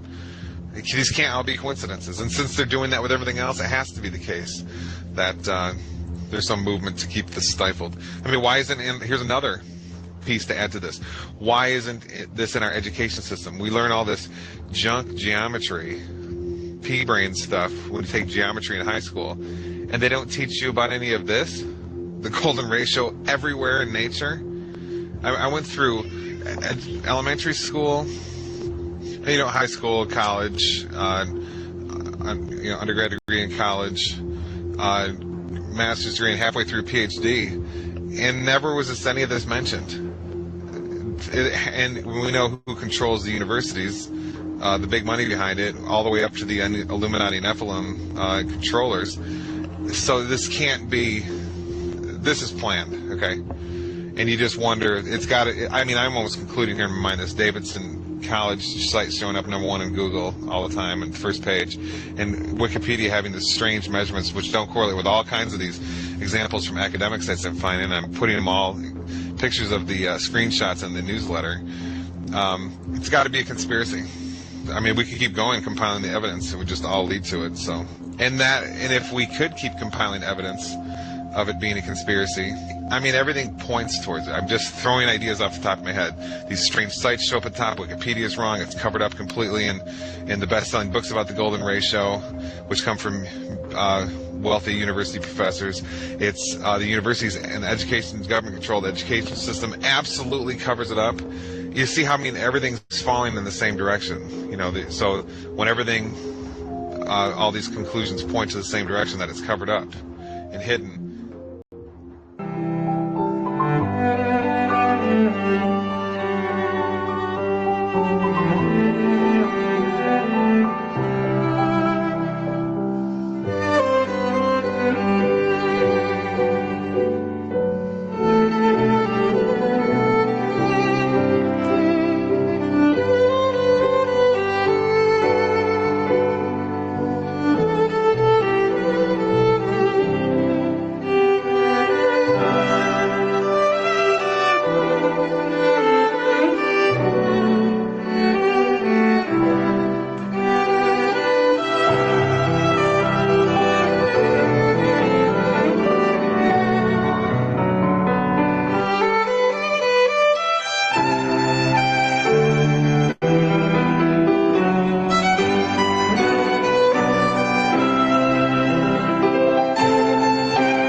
God's creation, the ones, each star has its name, as it says in the scripture.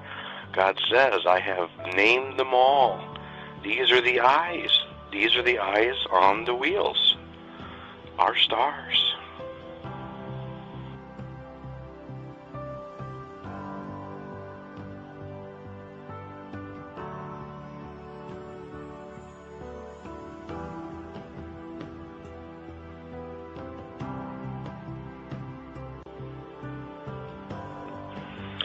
I just can't help but to quote from Isaiah 40:26. Lift up your eyes on high, and behold who hath created these things, that bringeth out their host by number. He calleth them all by names, by the greatness of his might, for that he is strong in power, not one faileth. This is what people have been missing this whole time, and it's been right in front of our faces in the scripture. This is what God was showing Ezekiel. The wheels within the wheels are the belts that surround Earth. NASA calls them the Van Allen belts. These are the invisible belts of magnetic energy within the torus. They keep everything in motion, everything moving like a fine-tuned clock. All the eyes that Ezekiel saw was the stars. All the stars are created by God. They are the luminaries. That is what makes up all the eyes that is being spoken of. What Ezekiel saw was the absolute pure beauty of our home that God created for us. This is what Satan wants you blinded to. This is the absolute magnificence that Satan doesn't want you to see. This is why they mockingly show you that image in Game of Thrones and other movies, the wheels within the wheels over the flat plain earth. They're showing you the truth right in front of your face, and they laugh because you don't understand and you don't see. This is the beauty. This is the sheer absolute beauty of the world that God created, and he called it good.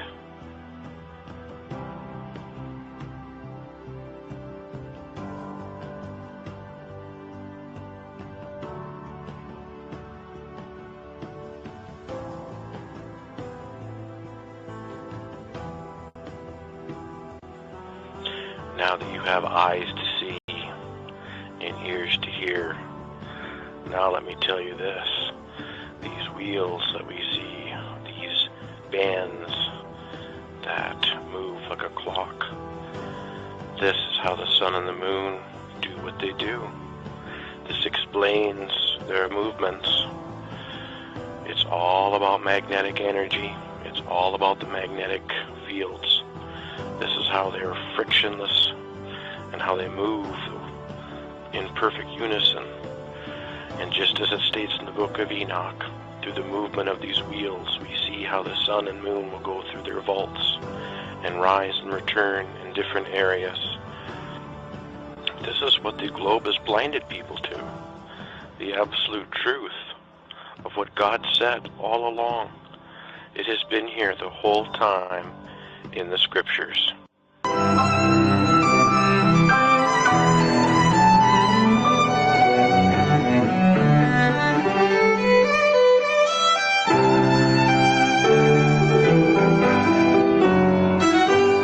So there's Fibonacci numbers in pine cones, but are there Fibonacci numbers in other things that start with pine? Let's count the spirals on this thing.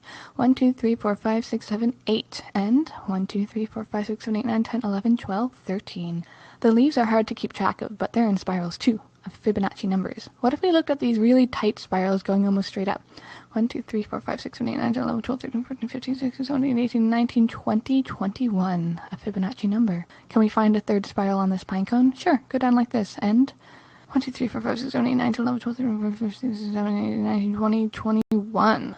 But that's only a couple examples. How about this thing I found on the side of the road? I don't know what it is. It probably starts with pine, though. 5 and 8. Let's see how far the conspiracy goes. What else has spirals in it? This artichoke is 5 and 8. So does this artichoke-looking flower thing. And this cactus fruit does too. Here's an orange cauliflower with 5 and 8, and a green one with 5 and 8. I mean, 5 and 8. It's actually 5 and 8. Maybe plants just like these numbers, though. Doesn't mean it has anything to do with Fibonacci, does it? So let's go for some higher numbers. We're going to need some flowers. I think this is a flower. It's got 13 and 21. These daisies are hard to count, but they have 21 and 34. Now let's bring in the big guns.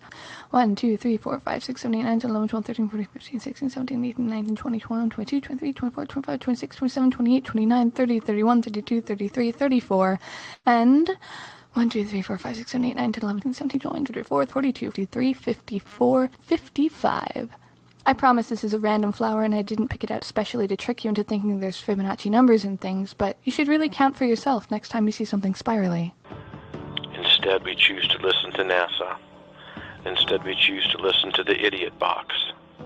Instead, we choose to listen to scientists, and we heap amongst ourselves teachers that teach us absolute lies to keep us in the dark, when God's been saying the whole time, just look up at what surrounds you. I made this for you. That's all God wanted to say. Just take a look. I'm here. I am right above you.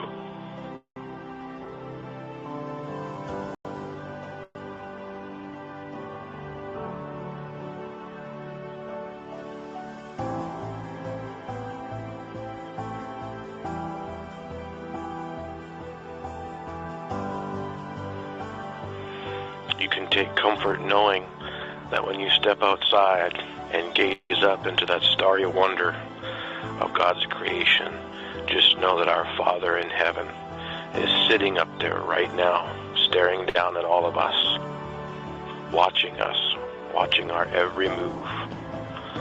He knows everything that's going on down here. He has not missed anything. And just know and be comforted by the fact that our Father is right there, and He's been there this whole time. This is something that the world and NASA and the scientists can never take from us, ever.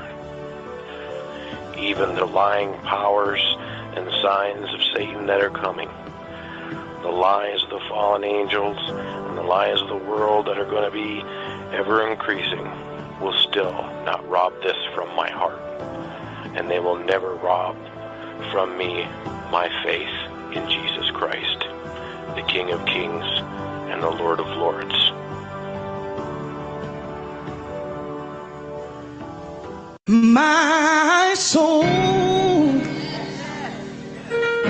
loves Jesus.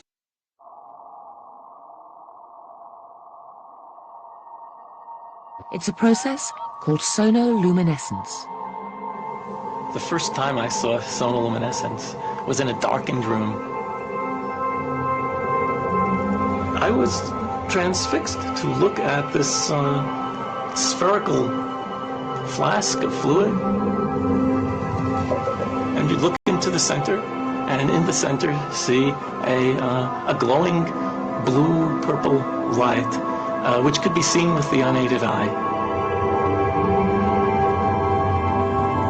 It looked like a star in the heavens.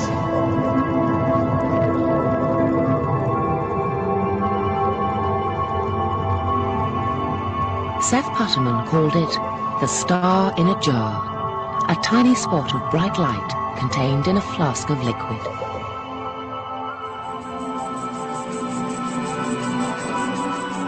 This star in a jar is made when a sound wave is passed through a small bubble inside a flask of liquid. And this sound wave makes the bubble do something remarkable. First it expands, then it collapses. And this collapse happens so violently that vapor molecules trapped inside the bubble slam together and heat up so much that the bubble gives off an incredible burst of heat and light, several thousand times a second, giving the appearance of a star.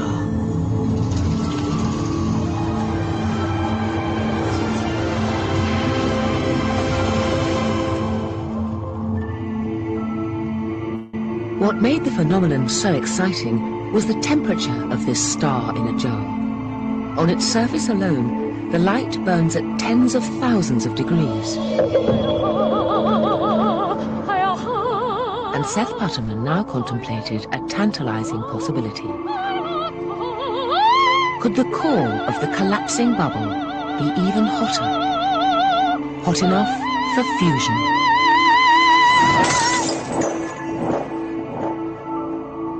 One of the mysteries of sonoluminescence is to determine exactly how hot the interior of the bubble gets. In the sun, the interior can be millions of degrees, hot enough to cause fusion.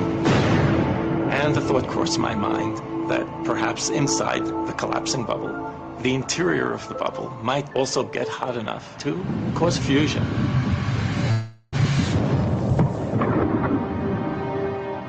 If so, this would be something truly amazing.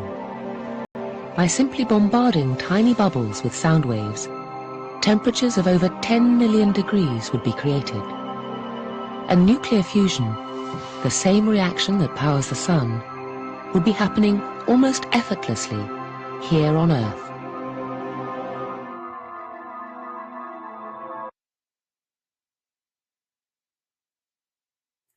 So real quick, before we get to the next video, as we can see, the fingerprint of Yahuwah is literally in everything from that first video.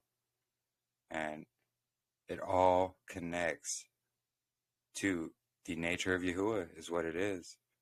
We see this fingerprint in everything from pine cones to flowers to insects to waves in the sea. We see the same fingerprint in the calendar as well. And it's because Yahuwah works cyclically like that. That's his nature to do that. And we just see it in everything. And for those who are just learning what sonoluminescence is, this video that we just recently watched, this is exactly what we see in the firmament above our heads and the luminaries, the stars. And this next video it's going to demonstrate exactly what this is. And we can see that the sonoluminescence is created by these frequencies sent through a medium like water.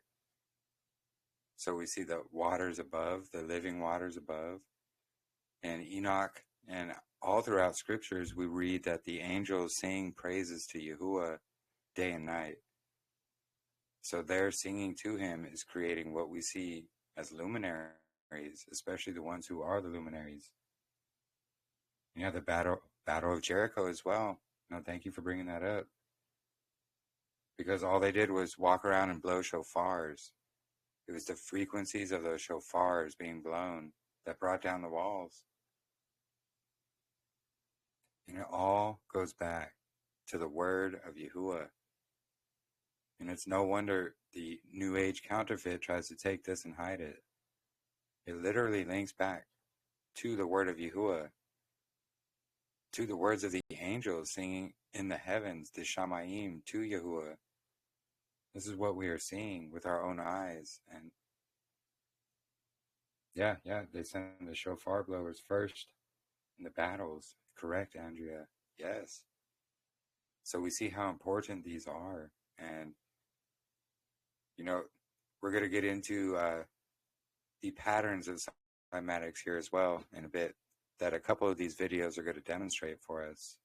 But I just wanted to add that in there just to give some clarity to everything going on here. And when you look at it this deeply, you see everything connects back to Yahuwah and his truth. And it's no wonder Hasatan tries to twist this all, mirror it, reverse it, and use it for these detestable acts. All in the purpose to hide the truth from everybody. But let me continue here. Really fascinating stuff here.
The film you're about to see has no characters.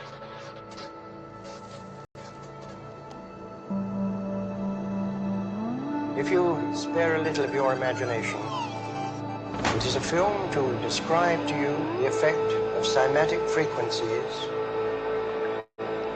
on matter.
Everything owes its existence solely and completely to sound.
The fifth experiment in the Cymatics music video is the Rubens tube.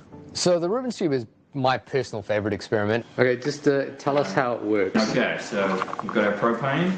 It's going to flow in here. There's a line of holes here. One end is blocked off, the other end has a piece of latex on it. And we're going to play a sound very loudly onto the latex. It's going to form standing waves of gas, and it's going to come out the holes at different heights depending on the frequency of the waves.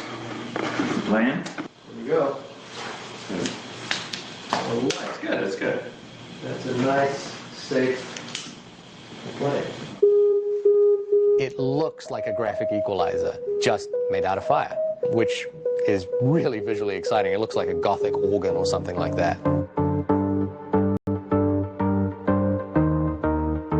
So a lot of the testing with the Rubens tube had to do with finding out what waveforms form the most pleasant looking standing waves, and then how we could use that to create a piece of music. To complicate things, I wanted to shoot in slow motion, which meant that we would have to take the notes that we'd figured out and play them 4 times as fast to keep them in sync with the music. And just to make it look even cooler, we shot it at higher volume so that more fire was coming out. So later in the video, we wanted to hit the Rubens tube with the Tesla coil. We talked it over with the Tesla coil engineers, and they assured us that as long as the Rubens tube was already lit, it would be okay, even though it looks like something that in the movies you fire lightning at a gas tank and it explodes and kills everybody. We were pretty nervous about turning that thing on, but true to Nigel's abilities, it was built perfectly and never a single problem with the Rubens tube.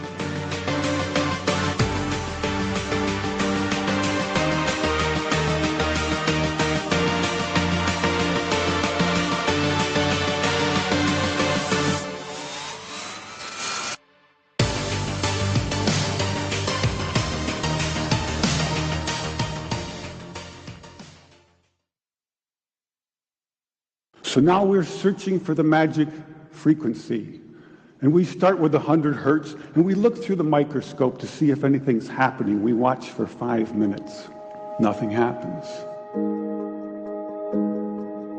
We try hundreds and hundreds of frequencies, if not thousands, until we find the magic combination. Because we believed there just had to be a better way. There had to be a better way. And we think we may have found it. I have here 2 identical tuning forks, both tuned to the note A, the note an orchestra tunes to. These forks are both made to vibrate 440 times per second. We say their frequency is 440 hertz. If I tap this fork, putting little pulses of energy into it, the second fork will also vibrate in sympathy. And if I silence this fork, we just may hear the other singing its tone. We say that I'm inducing a sympathetic resonant vibration in the second fork. It only works because both forks are tuned to the exact same frequency. Now, many of us have seen this very charming young man on the internet who shatters crystal glasses with his powerful voice. But if you watch him carefully, you'll see that first he taps the glass with his finger and listens. The glass sings its natural resonant pitch. Then he takes a deep breath and sings a loud, long note. He induces a resonant vibration in the crystal glass. The vibration grows larger and larger and larger until the glass is shattered. On the other end of the scale, we have a giant bridge made out of concrete and steel, a suspension bridge, the Tacoma Narrows Bridge. Cars and trucks and buses are going over it every day. And unfortunately, where they built this bridge, there was a steady wind blowing across it. And one day this wind induces a small vibration in the bridge, hardly noticeable. But the frequency of the vibration matches the resonant frequency of some part of the bridge. And the vibration gets larger and larger and larger until the bridge collapses into the river below. A destructive resonant frequency. So on one end of the scale, we have a giant concrete and steel bridge destroyed by resonance. And on the other, we have the small crystal glass shattered. So maybe we could shatter something even smaller, something really small, something you would need a microscope to see. Maybe we could shatter a living microorganism. So maybe we could change a biological living liquid crystal with a special electronic signal. But in order to do that, we would need some kind of device. So we searched the US patent database, and we find this invention by a physician, Dr. James Baer of Albuquerque, New Mexico. It's called a resonant frequency therapy device, and its purpose is to induce a resonant vibration in a living organism or cell. If I put in, say, 100 hertz, out will come 100 pulses per second. If I put in 200 hertz, we'll get 200 pulses. So now we're searching for the magic frequency. And we start with 100 hertz, and we look through the microscope to see if anything's happening. We watch for 5 minutes. Nothing happens. So we try 101 hertz. We look through the scope for 5 minutes, and nothing happens. So we try 102, 103, and so on. Over the course of 15 months, we try hundreds and hundreds of frequencies, if not thousands, until we find the magic combination. The answer is you have to have 2 input frequencies, one low, one high, and the higher frequency must be 11 times the lower. It's what we musicians would call the 11th harmonic. And when we add the 11th harmonic, we begin to shatter microorganisms like a crystal glass. These are the first videos taken. We showed these videos to our friends in the biology department. They said they hadn't seen anything quite like it. Seems to be a new phenomenon. These organisms are being shattered by our electronic signals. We now know that cancer is vulnerable between the frequencies of 100,000 hertz and 300,000 hertz. So now we attack leukemia cells. Leukemia cell number 1 tries to grow a copy of itself, but the new cell is shattered into dozens of fragments and scattered across the slide.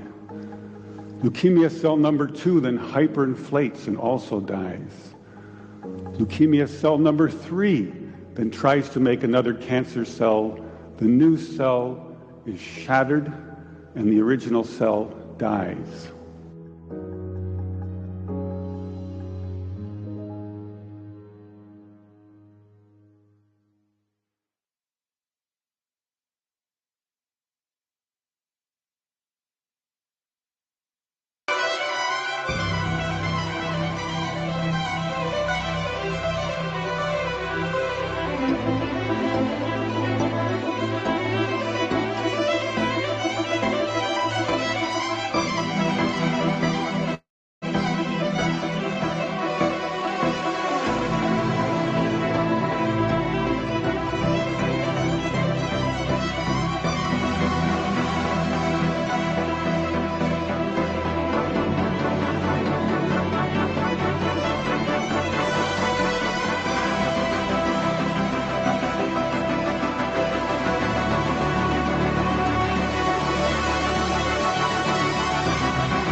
Formlessness comes form. Just add sound.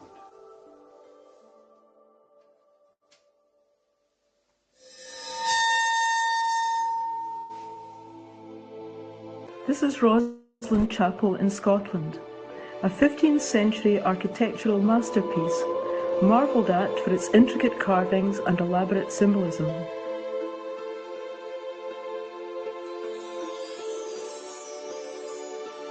Within the walls of this beautiful chapel there lies a musical secret.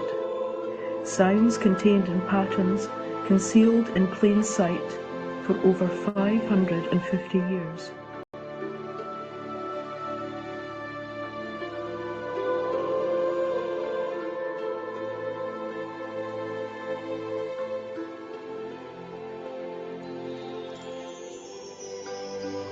Father and son team, Stuart and Tommy Mitchell, combined their knowledge of music, nature and architecture to decode a mystery so exquisitely executed it eluded some of the world's greatest musical minds.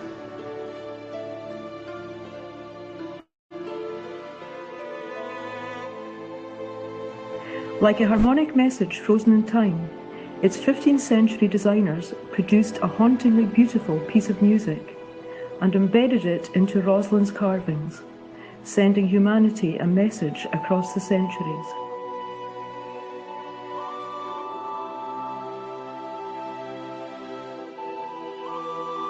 Stuart and Tommy Mitchell realised that the answer must lie within the 13 patterns carved onto the 213 cubes of the Lady Chapel.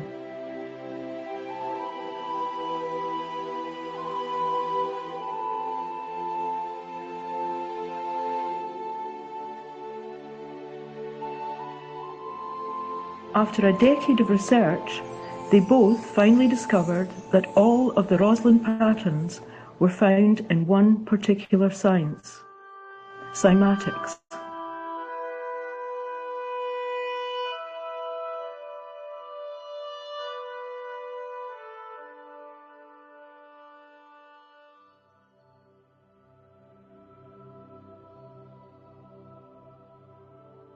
Ernst Chladni was a German physicist and musician, sometimes known as the father of acoustics.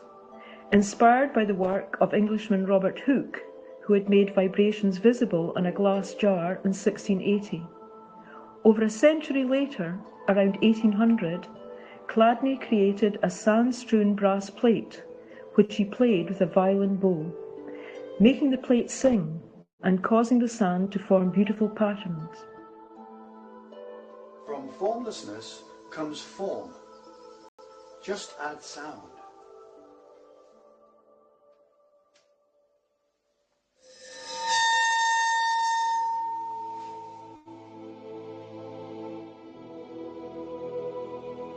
Several of Chladni's patterns bear a striking resemblance to the geometric patterns carved onto the Rosalind cubes.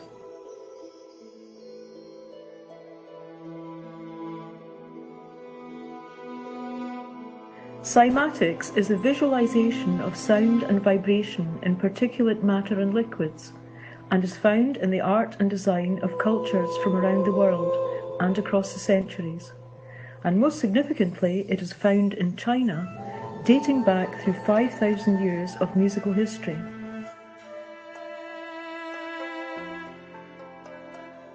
The early Chinese formulated their musical scales from the observation of patterns in nature, which led to the formulation of the first pentatonic and chromatic scales.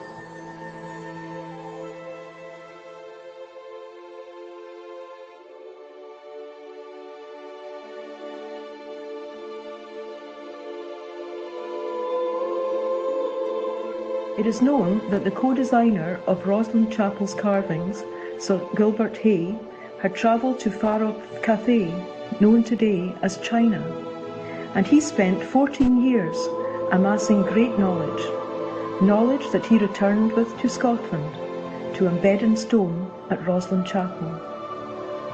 And to help prove this fact, what we see at the base of the apprentice pillar are 5 Chinese dragons, giving a strong reference to the Chinese connection to sound patterns.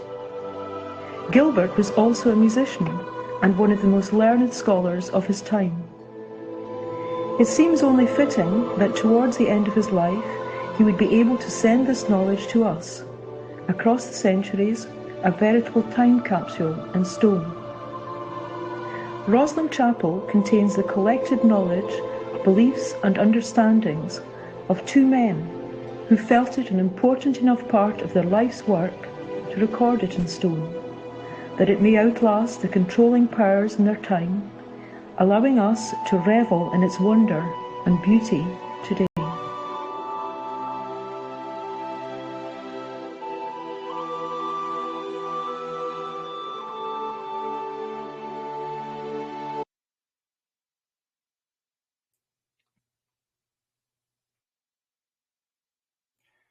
All right, so pretty amazing stuff here, and it all links back to the Word of Yahuah.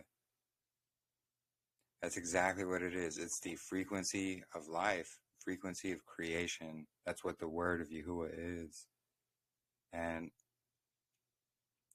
let's see, Sister Marissa had shared a couple things in the chat here about, where are they? Those so here about the how frequencies can affect. Here, I'll read it here in just a sec. So it's extremely low frequencies or electromagnetic fields can decrease spermicide count and motility and change testicular issues. Basically, frequencies can affect male reproductive systems, is what that's reading. Not only males, but no doubt females as well. So all these harmful frequencies that they put, you know, like the 5G, the 6G, the Wi-Fi, the television signals, the radio signals, all these different man-made signals and frequencies, they're doing so much harm to us without us even realizing it.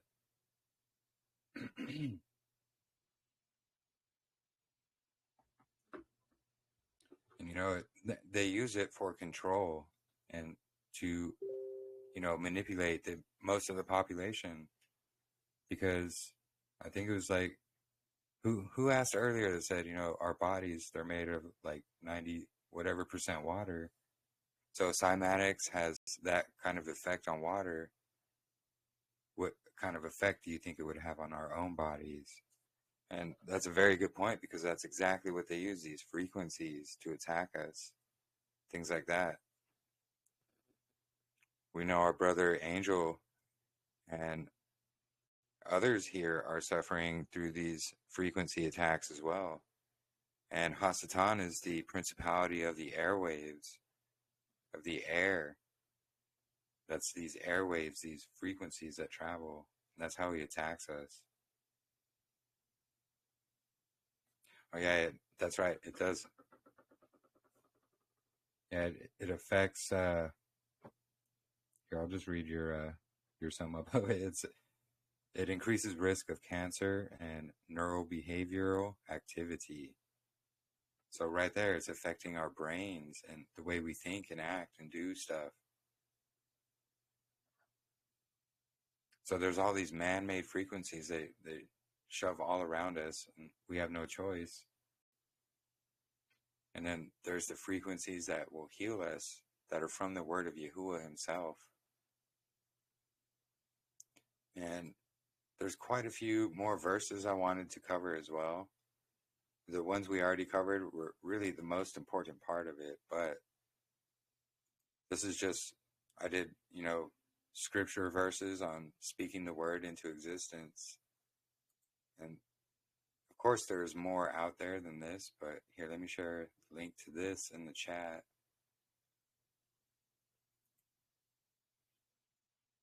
But there's so much about, you know, Yahuwah speaking everything into existence through his word. And we know the word was made flesh, that is Yahushua Messiah. And there's so many more deeper connections in there. And once you can understand like these deep aspects of what's truly going on, everything else starts making a lot of sense. Why they do these, you know, frequency attacks and things like that with all these, you know, 5G and that sort of stuff. It's because it affects us, you know, not only in the Ruach, but physically as well.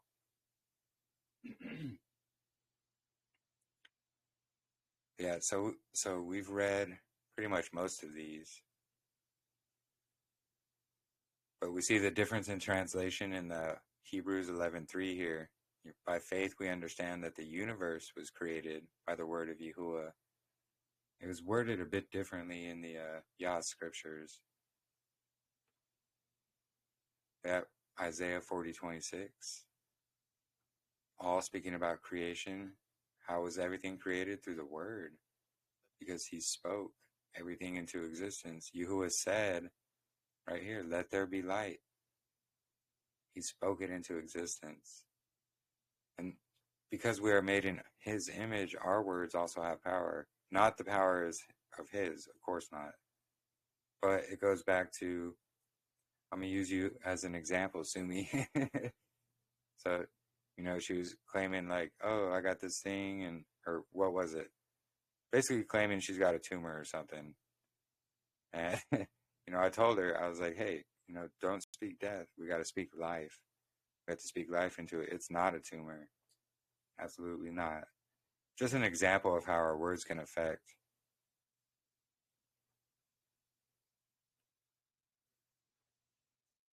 And there is just so many scriptures here that it speaks about everything being spoken into creation. And I shared the link there in chat for everybody.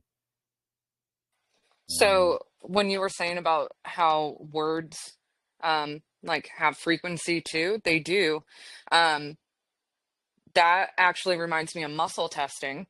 And so like a basic muscle test would be, on one hand, you would hold, say, a supplement or a food, say a loaf of bread. You hold that in one hand, and then your other arm you extend out to your side, and you have somebody try to press down on your arm. And if that food is good for you, you're going to be strong in that arm and they won't be able to push it down. Now, likewise, you can do the same with words. So if I said Hasatan and somebody tried to push my arm down, they would be able to. But if I said Yahuwah, my arm would stay strong and they would not be able to press that down. Wow, yeah. That actually reminds me of when they held Moses' arms up when they were battling. If his arms fell down, they would start to lose. So he had to hold them up high. Boom. It was Yahuwah that kept his arms strong. I mean, he had to have help, of course, but it was all through Yahuwah. Really interesting connection there, actually. Yeah, that's cool. Where is that? Do you know what chapter that is? It's, I think it's Exodus, I believe. I think it's Exodus. Somewhere in Exodus. I can look that up for you here after all this, but yeah, that's cool. Our words, they have an effect. So what about with plants? If you talk, yeah. Sorry. No, yeah, I was literally Go about to say ahead. No, let me how do I word it?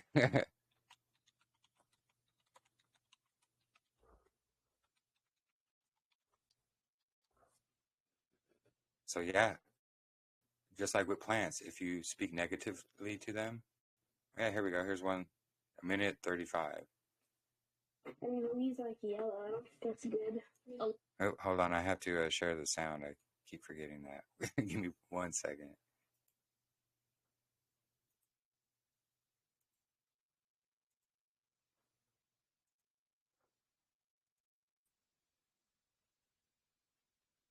Oh, wrong screen. Hold on. All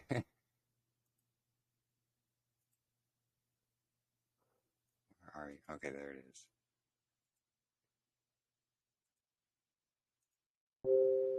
Okay. Now I'll play it and you guys will probably hear it. 11-year-old Samantha Petragli and her mom are still trying to nurse this dead plant back to life after the 5th graders class killed it, and not with kindness. I feel sad about the bullies plant because I don't like to see anything die. For her science fair project this year, the Comac girl and her mom bought 2 of the same types of plants from the same nursery. Both were then placed on the same windowsill inside her classroom. This way it was even. They had the same amount of water, the same amount of sunlight. The only difference, one was verbally complimented every day by Samantha's classmates, and the other was bullied. Students tracked it all by a checklist. So the rules were, with bullying the plant, say mean things to it. Call the plant ugly. Call the plant fat. Call the plant stupid. The plant that was bullied began to wilt right away, and after just 6 days, it died, while the one that received compliments continued to grow. If bullying a plant for just 6 days basically kills it, imagine bullying a child. Last year, the furniture company IKEA conducted a similar experiment as a public service. All right, so yeah, as you can see, our words do have an effect like that, and the plants show it to us as well. What do we have in common with plants? Water. So yeah, boom. No,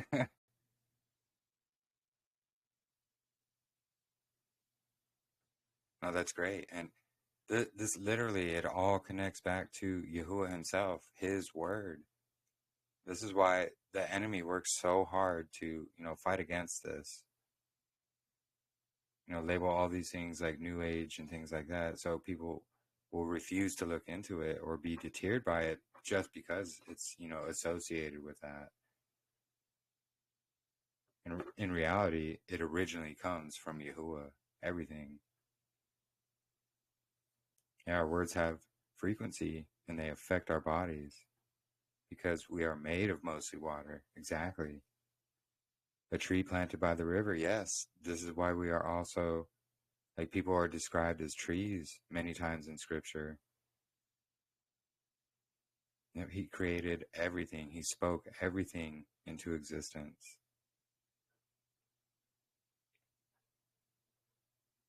Yeah. It goes really deep. It goes deeper than most people really even understand.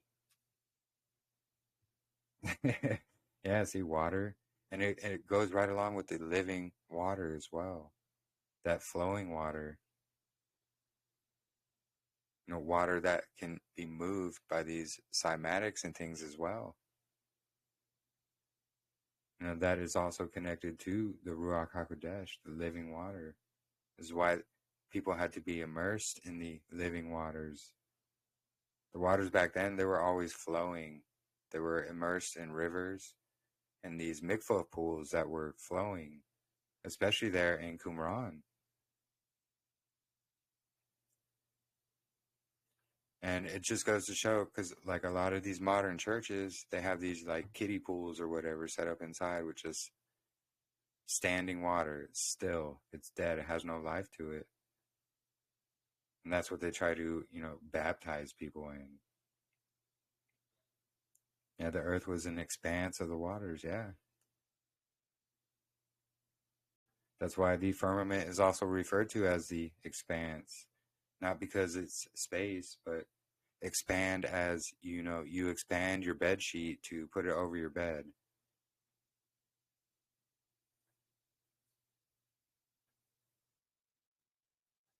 Yeah, the wet season in the tropics, I bet it's gorgeous there, honestly. It looks gorgeous there 100% of the year, actually.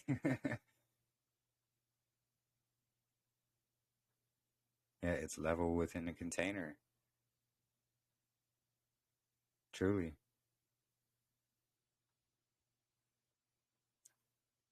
And this just goes to show, all of this links back and it connects together with everything else. His word links back to the calendar.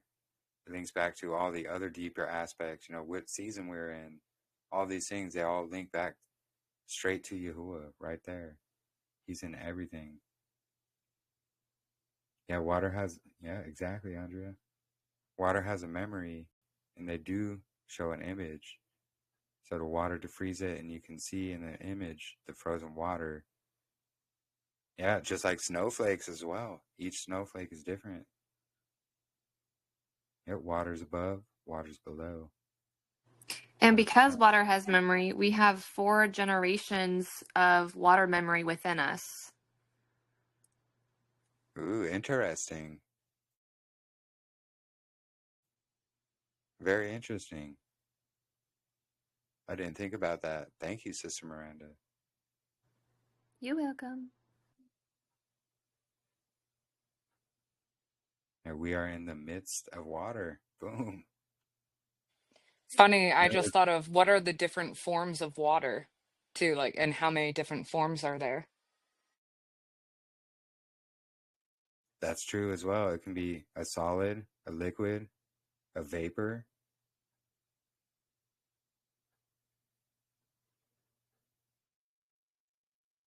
Season, water, history, my son, sea. Wow. Interesting, Lachlan. Yeah.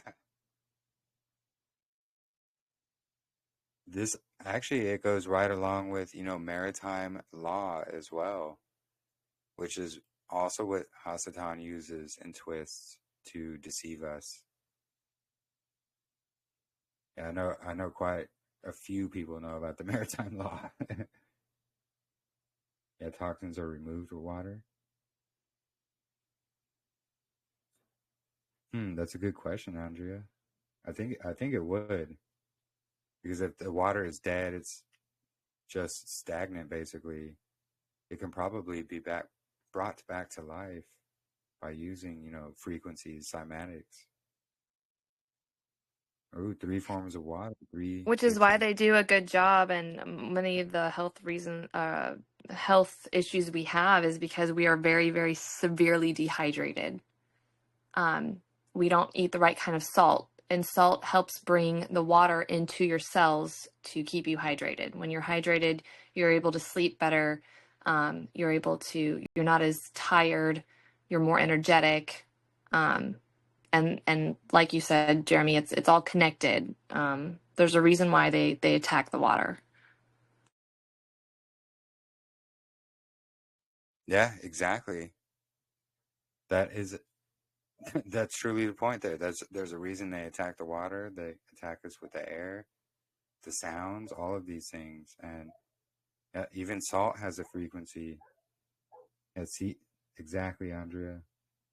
Because we're As also deficient in iodine, which Yeah, iodine is supposed to be in salt, which is why they strip all the minerals from the salt as well. yep, exactly. That's why sea salt would be the best. And there was a covenant of salt made with the Aaronic priesthood as well in scriptures. And it was a covenant of Shalom. Yeah. So the salt is the covenant. We're to be salt of the earth because it adds flavor. We are salt and light. Yeah. There's so many deep connections right back to what the Word of Yahuah says. Shungite in the water with copper. Yeah.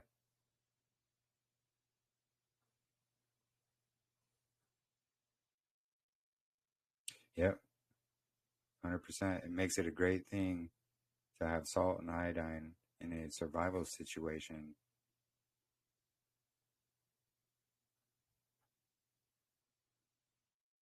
Oh, look at that.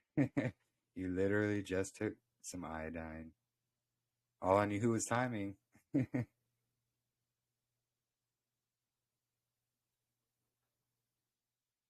Nice. That's not too shabby there.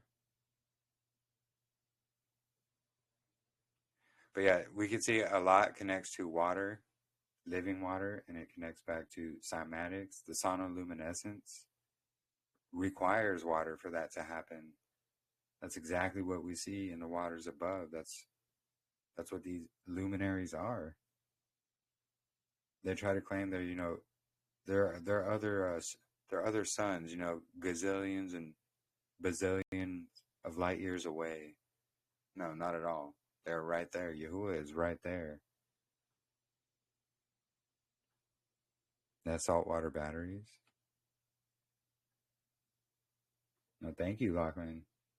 Those really are gems.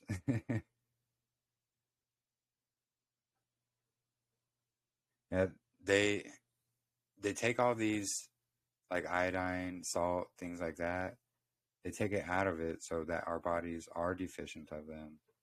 Then they try to put it in these, other vitamins and things like that they make with, pork product and things like that, or have other additives in them as well, and say, "Oh, here, take these." Lachlan, can I please ask a question? Yeah. Lachlan, can you please explain to me what you mean by saying you put shungite in your water with copper? Yeah, can you explain what you mean by what you did? What'd you do? Yeah, so I heard a like a podcast, and it was on shungite and how it changes the what's it called, like the composition of living water, like the water, into a molecule that is like a soccer ball shape. So it's more easily able to like pass blood-brain barriers and be digestible on a like more of a quantum biological level, I guess.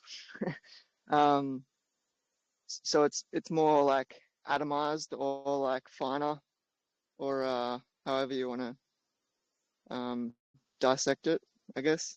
But like, so it's more applicable to smaller situations in biology then, as like a higher potency of living structure compared to, if it's true, like, yeah, it was pretty interesting documentary. So did you put a solid piece of something in the water to make it do that? Like a Well, solid it says, is it a rock or yeah, what is it? well, Yeah, okay. rocks, like, yeah, I believe so. Like the ephod, for example, I don't believe was just cosmetically put in an ephod.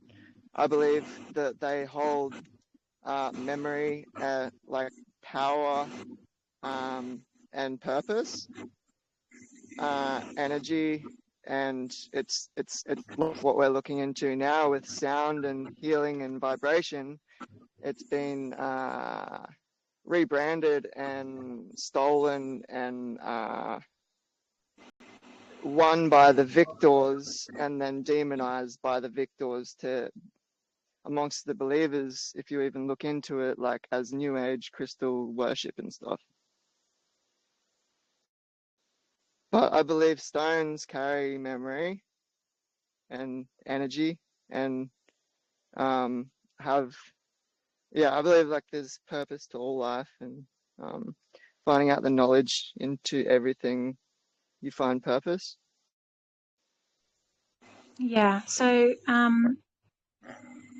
our water that we've been using for over 25 years now, it goes through a magnetic tube, a magnetic pipe that goes into our glass or our bottle or whatever, and that magnetic thing does, I think, the same thing. Like it breaks down the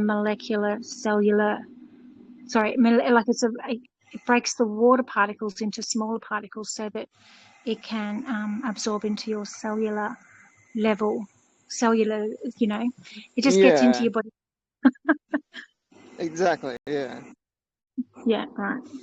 Yeah, there's probably Okay. many different like tools we could use that have been stripped from us to detoxify our, bodies. Yep. So I just wanted to ask what you actually did when you said putting in that Shanghai. Yeah. Yeah. So it's sort of like just like visually, if I could explain it, like changing a sound frequency to more easily metabolize within the human body. If that makes sense. How do you make a new tab on the chat? Because I want to drop like a whole heap of health supplements that I picked up yesterday from the markets, like brochures and how they can help. You should be able to go in there and there's like the three dots and it'll say create new topic. You should be able to create a topic there.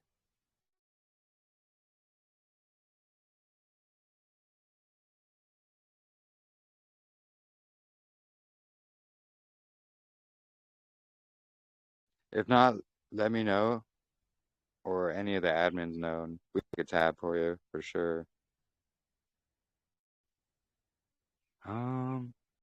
Here, I'll just create one for you. What was it about again? Temple products. Temple products, all right.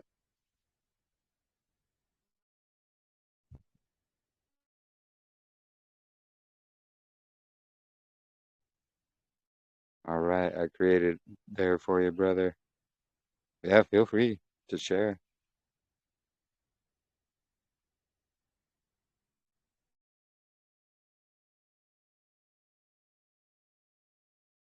But yeah, we see all this, it connects all back to the word of Yahuwah.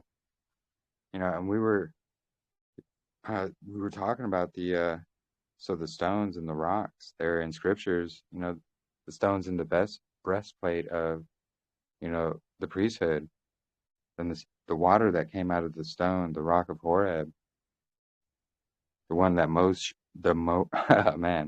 the one that Moshe split. Of course, he didn't make it into the land because of it, but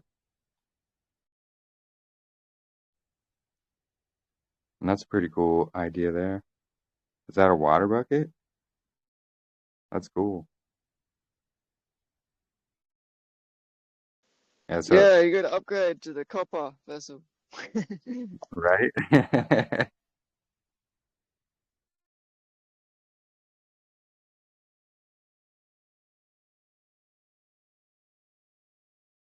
Yeah, and the frequencies will affect water. Like it doesn't have to be in it or anything, but just near it as well.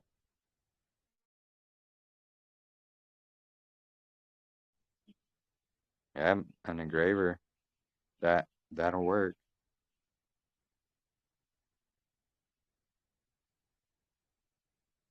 Well, that's pretty cool.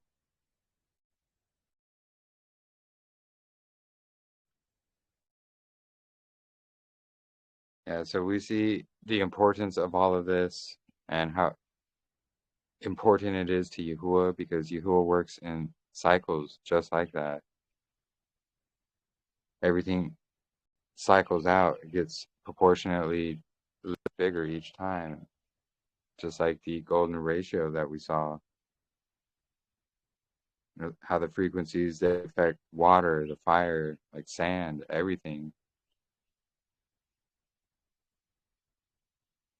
And that as well, the shofars, you know, blowing. I don't know why that video you showed just reminded me of it, but maybe it's because it says shofar, but the shofars that were blown at, you know, Yarako, the city of Yarako, which is the city of the moon. And it was literally built in the shape of a sliver moon. And it was taken down by the sound of shofars blowing.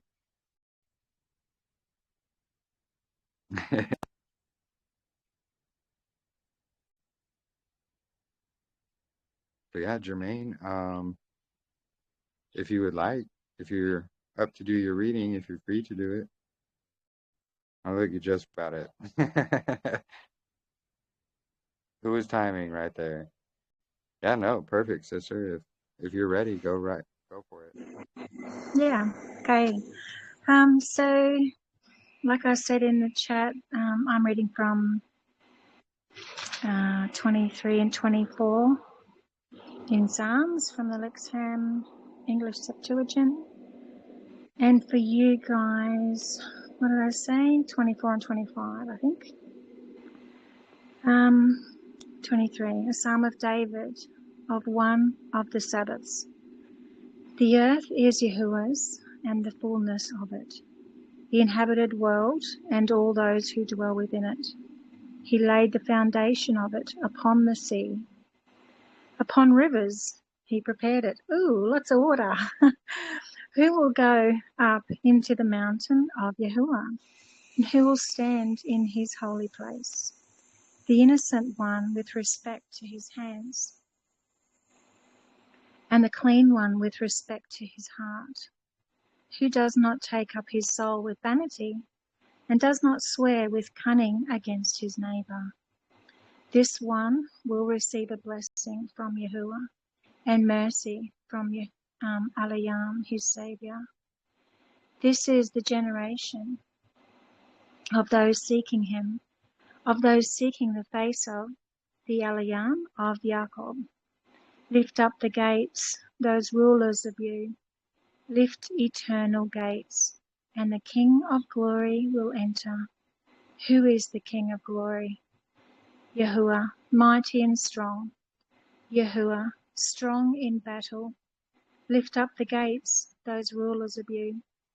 Lift eternal gates, and the King of glory will enter. Who is the King of glory? Yahuwah of mighty powers. He is the King of glory.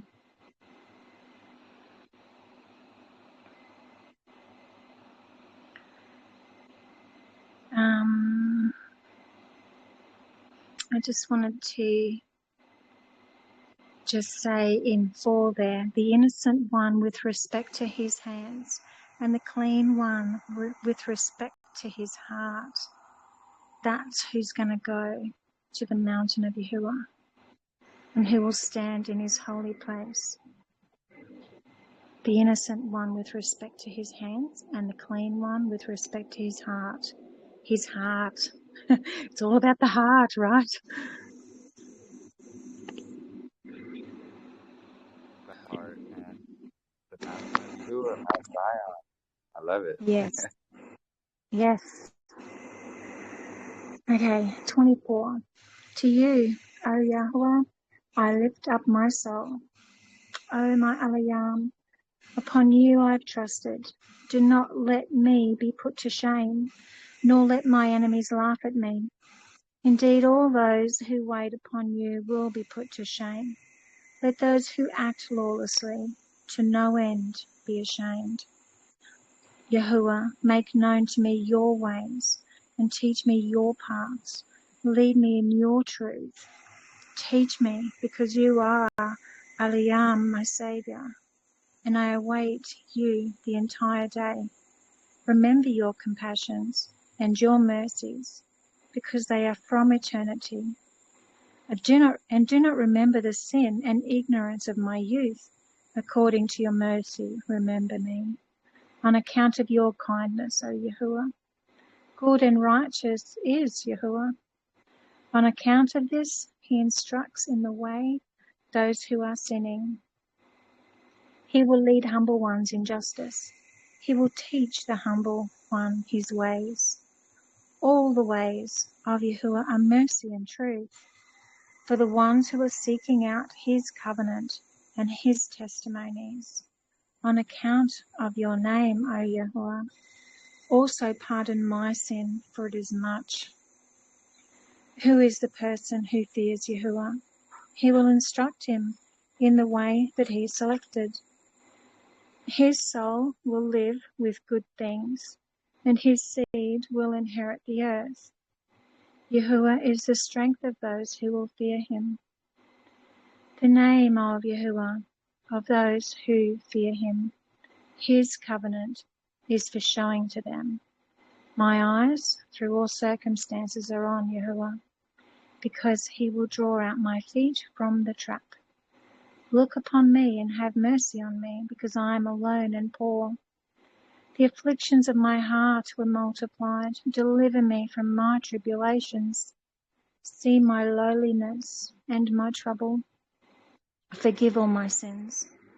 See my enemies, because they were increased, and they hated me with an unjust hatred. Guard my soul and rescue me. Do not let me be put to shame, because I placed my hope in you.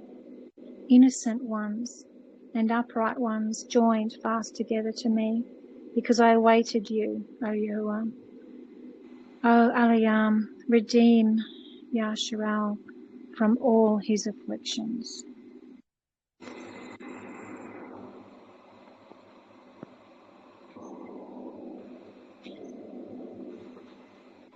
Anyone had anything to say about that?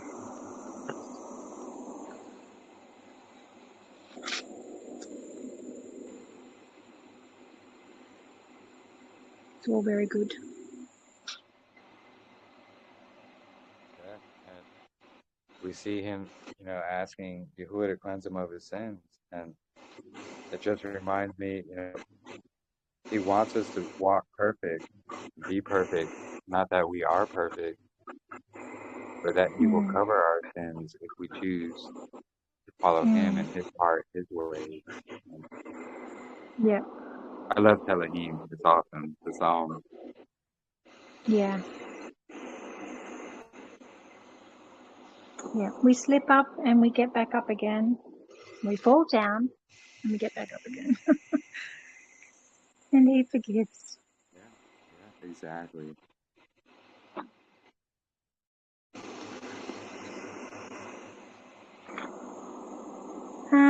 And like I was saying in the chat, I think it'd be really good. I mean, yes, we need to get through lots of scripture, but I think wisdom of Sirach is really, really good, and it just reminds me of our behaviour and how he'd like our behaviour to be, and it's all surrounding wisdom and asking for wisdom. We need wisdom. So I can't hear you very well. Sorry, Jeremy. Yeah, I was saying, yeah, that's very true. Sirach, it's also called wisdom, and it reads just like, the Psalms and even the Proverbs. Yeah. But very, very good book, very important book. And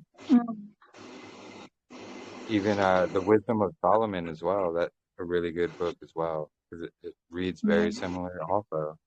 But I love it. I love all the connections. Yeah. I just thought it'd be nice to nibble through this one as well, bit by bit, because it's really, Drew and I have been reading through it every Sabbath, and it's just been really good. So, yeah, I'll just start with one. It's not very long. Sorry. No, we probably haven't got much time. But, yeah. Okay, so, number one.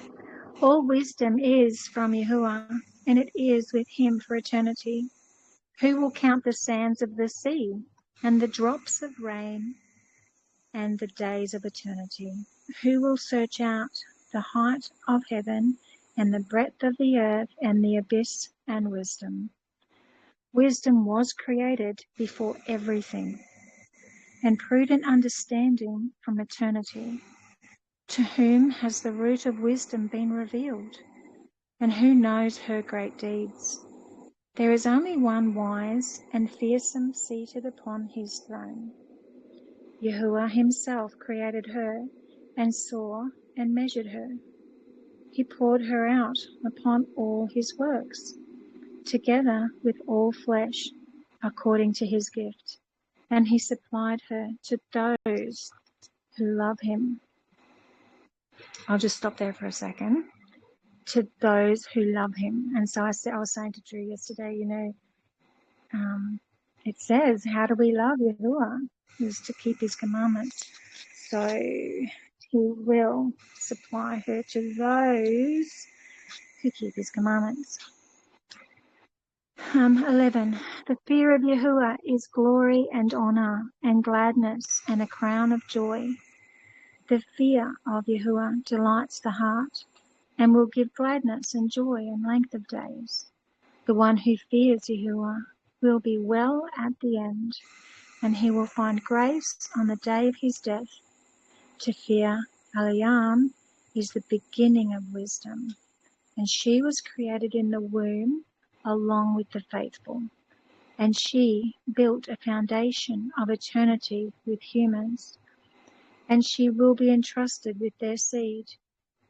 To fear Yahuwah is the fullness of wisdom, and she makes them drunk from her fruit. She will fill her whole house with desirable things, and the storehouses with her products. The fear of Yahuwah is a crown of wisdom, causing peace and health of healing to shoot up. And he saw and numbered her. He poured out skill and knowledge of comprehension like rain. And he exalted the glory of those who take possession of her. To fear Yahuwah is the root of wisdom, and her branches are lengths of days. Unrighteous wrath cannot be justified, for the tipping of his wrath is his fall. A patient man will withstand until an opportune time, and later merriment will burst forth for him. He will hide his words until an opportune time, and the lips of the faithful will tell of his understanding. In the treasuries of wisdom is the parable of knowledge, but the fear of Eliam is an abomination to a sinner. Having desired wisdom, observe the commandments, and Yahuwah will supply it to you. For the fear of Yahuwah is wisdom and instruction, and his pleasure is faith and gentleness. Do not resist the fear of Yahuwah, and do not come to him with a divided heart. Do not be a hypocrite in the mouths of people, and keep watch over your lips. There it is. You know what you're speaking. Do not exalt yourself, lest you fall, and bring dishonor to your soul. And Yahuwah will uncover your secrets, and he will throw you down in the middle of the congregation, because you did not come in the fear of Yahuwah, and your heart was full of deceit. That was the first Sirach chapter. So good. I like how it goes off.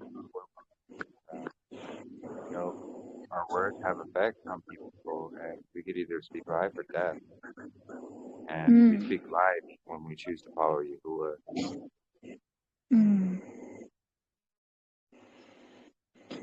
Yeah.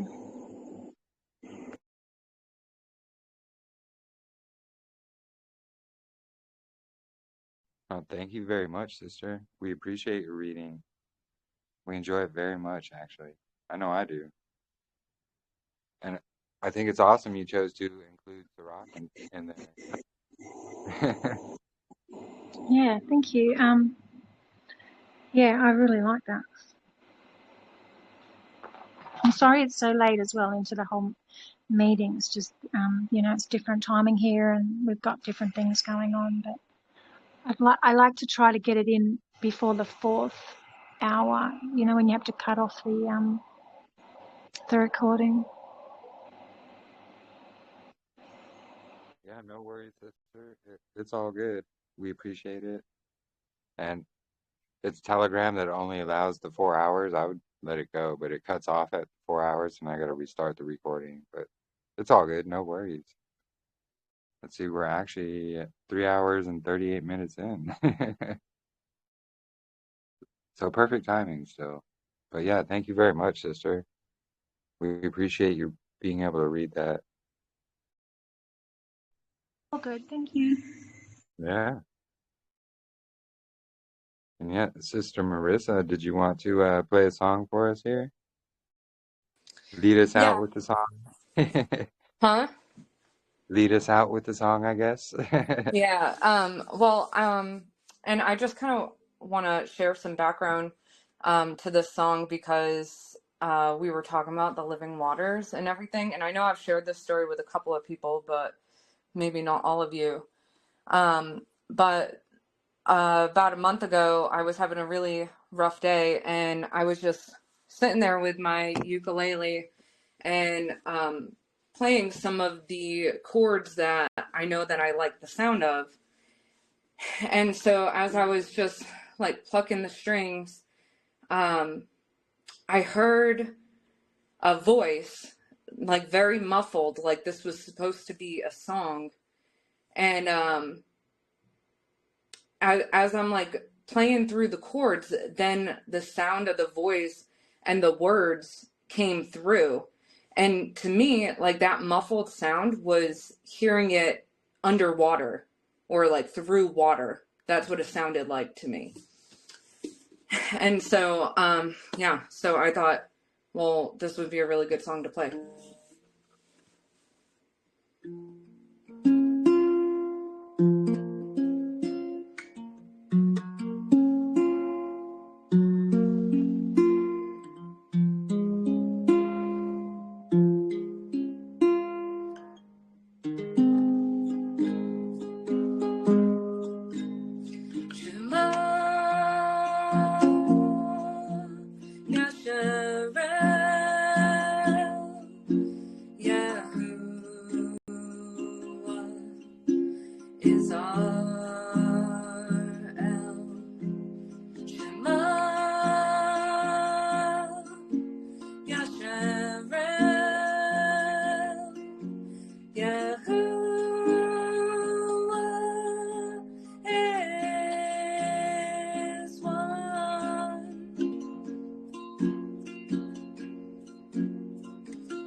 Love Him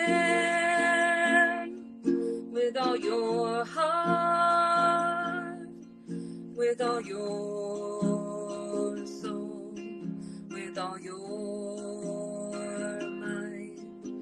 Love Him with all your heart, with all your soul, with all your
love Him with all your heart, with all your soul, with all your might. Love Him with all your heart, with all your soul, with all your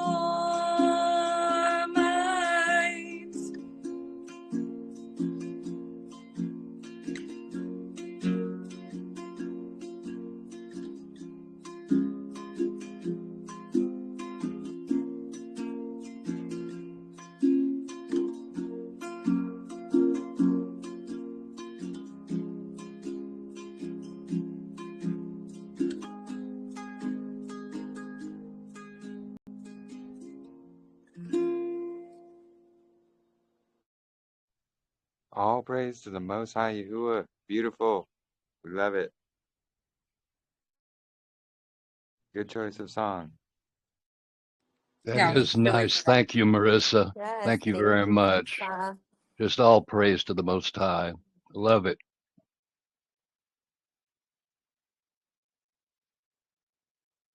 I'll have to get my drum set and start practicing so I can jump in with you there. That would be awesome. Yeah, I'm so glad you guys liked it. I've been trying to tune my guitar to 432 hertz, And I'm pretty close right now, so I thought I'd do one of my songs, if y'all don't mind. Oh, I love that, Dwayne. Awesome. We'd love to hear it. Thank you. That'd be awesome. I I'm busy noticed uploading.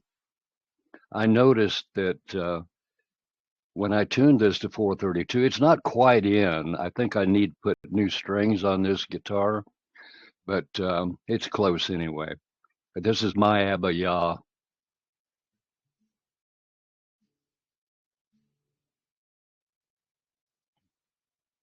My Abba Yah, given me all the best things this world can give.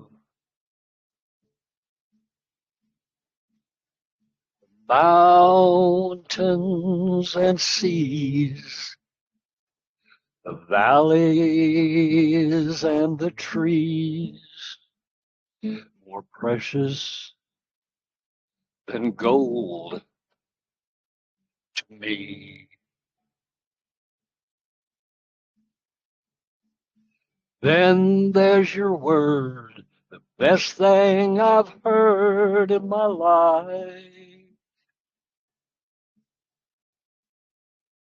It shows me the plan you created for man, and the way that it ends shows your love. And mercy and truth, instruction in right, and your Son. You've given me freely, the full cost in silver is none. Earth and the sky, the day and the night, give proof of your awesome might. Then there's your word, best thing I've heard in my life. Whoops, I forgot a verse. Let me go back. Oh, we love it, brother. The earth and the sky, the day and the night, give proof of your awesome might. The moon and the clouds, the sun with the crowds of flowers adorning my sight. Then there's your word, best thing I've heard in my life. It shows me the plan you created for man, and the way that it ends shows your love. And mercy and truth, instruction and right, and your Son.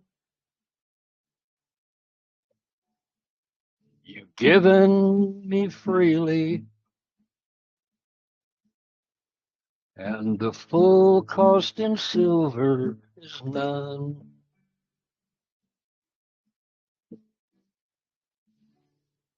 Let me find out you've been holding out on us. Wow, that was great. I haven't been playing for a long time, Melissa. But anyway, I You love it. kind of I sound love like Johnny Cash. Yeah. Johnny Cash. Yeah. I get Johnny Cash vibes. I really like it. Well, thank I you. loved it. I All loved it. praise to the Most High, for sure. Thank you, For real. Jeremy. Yeah, no problem. Thank you, brother. I loved it. You got to sing for us I more? agree with That was Sumi. beautiful, You've brother. been holding out on us. Yeah, I've don't got be a holding. prayer. I've got a prayer song. I kind of stole the melody on this thing from an old song. It's not too bad. I think it's the copyright's run out by now anyway. It was written in 1925. I'm sure you'll all have heard it. It's called the melody. It is. It's from a song called "Born to Lose." But Yeah, anyway, that's the melody I used. awesome. Are you going to play it for us? I'd love to hear it. Okay. Praise Yahuwah. Thank you, brother.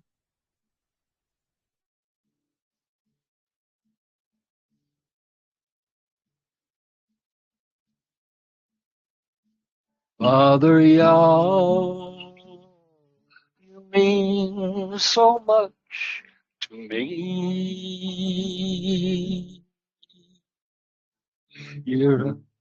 Wait a minute, trying to remember.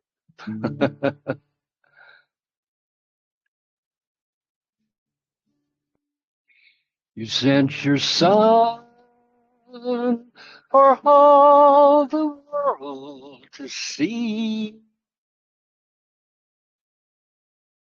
How great the love you gave abundantly. Yahusha rose, and now we're all set free. Father Yah, you gave to us your word, His life and light, the greatest ever heard. And the truth is now no longer blurred. Yahusha died, but risen on the third. Father Yah, your Son embodied you. He came and taught all things you bade him do. To keep Torah and judgments that are true. Yahusha did. Now everything is new. Father Yah, I asked as much today. In all things, please always have your way. Forgive our sins is what we need to say. Yahusha lives. I'm sorry, I can't reach that note anymore. Lives, and in his name we pray.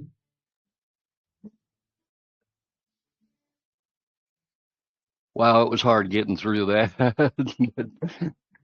You did so good, though. I loved that. That was great. Yeah, I Johnny agree. Cash. Hallelujah. Thank you. Hallelujah. I was Thank doing you. the percussion with my shaker. Oh, it's so beautiful. Thank you, brother. Thank you Well, for. thank you. Oh, Thank you. hallelujah. Praise you, Abba Yahuwah. I've got about 5 of them I'm going to do for you over a period of time, but I got to get some practice. I haven't even touched this guitar in so long. And my voice, after all these years, is getting kind of raspy. So I do the best I can. Yeah, but that's the character in it, Dwayne. It's the character. It's great. Yeah, it's great. It sounds great. Well, thank you. Praise Did a good Yahweh. job, brother. All Praise praise to the most people. Exactly. It was beautiful. You got to come to the Sukkot and play around the campfire. Oh, I would love to do that. It's been so long since I've been around a Sukkot campfire. I don't get out much anymore. Well, there's a lot of reasons why I can't get out too much anymore, but I won't get into that. No worries, brother. I'm praying for you. We'll have to come get you then. No. All the way to North Carolina from Arizona, yeah. and I won't get on an airplane, not anymore. Well, no, actually, Sukkot we're probably going to be having it in Missouri, a more central location. So that's about 650 miles from me. I used to go to Missouri. I went to 3 Sukkots up there with Tom Martinez in Ava, Missouri. As a matter of fact, that's when I first found the faith 20 years ago, which, I wasted 60 some years before I finally found the faith, but it's never too late. And believe me,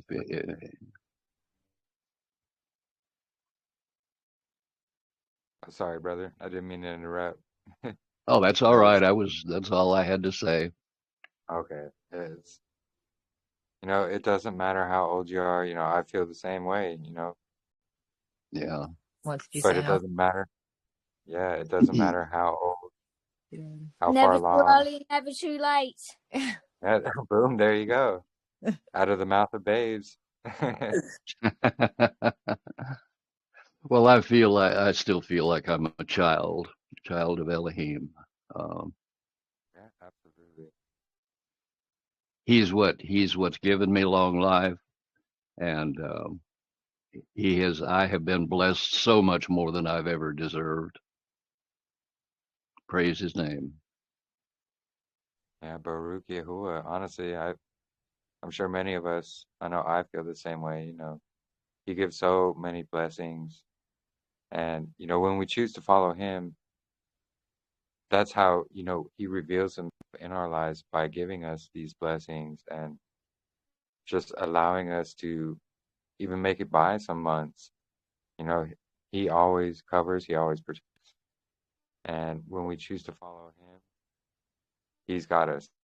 He's got us. He will always guide us. He will always lead us. Boy, how well I know that. It's my life completely changed when I found his truth, and just amazing, absolutely amazing. He is so good. Yeah, truly. And yeah, and that's the point, we change our entire lives completely around. I know, I've had a disturbing past myself. I was living in sin, fornication, all these things. And, I can't turn that back, but I can change who I was and have. I'm not that person anymore. As soon as Yahuwah woke me up, that's when I turned from all these things. And ever since, it's just been such a blessing. And sometimes I don't even feel worthy, but you know what? We can't even judge ourselves that way because he chooses us to be a vessel for him. And it's him who deems us worthy or not worthy, not even ourselves. And, it's just something we have to remember sometimes. But, all praise to the Most High Yahuwah, truly. Absolutely. Yeah, that's a good one. Proverbs 3, 1 through 2. And my son, do not forget my Torah, and let your heart watch over my commands. For the length of days and long life and peace they add to you. Yeah, when we turn to him, we follow his ways. He gives us that long life. Is it an easy road? No, not at all. But that's to be tried by fire, not consumed by the fire, like the burning bush. It wasn't consumed by the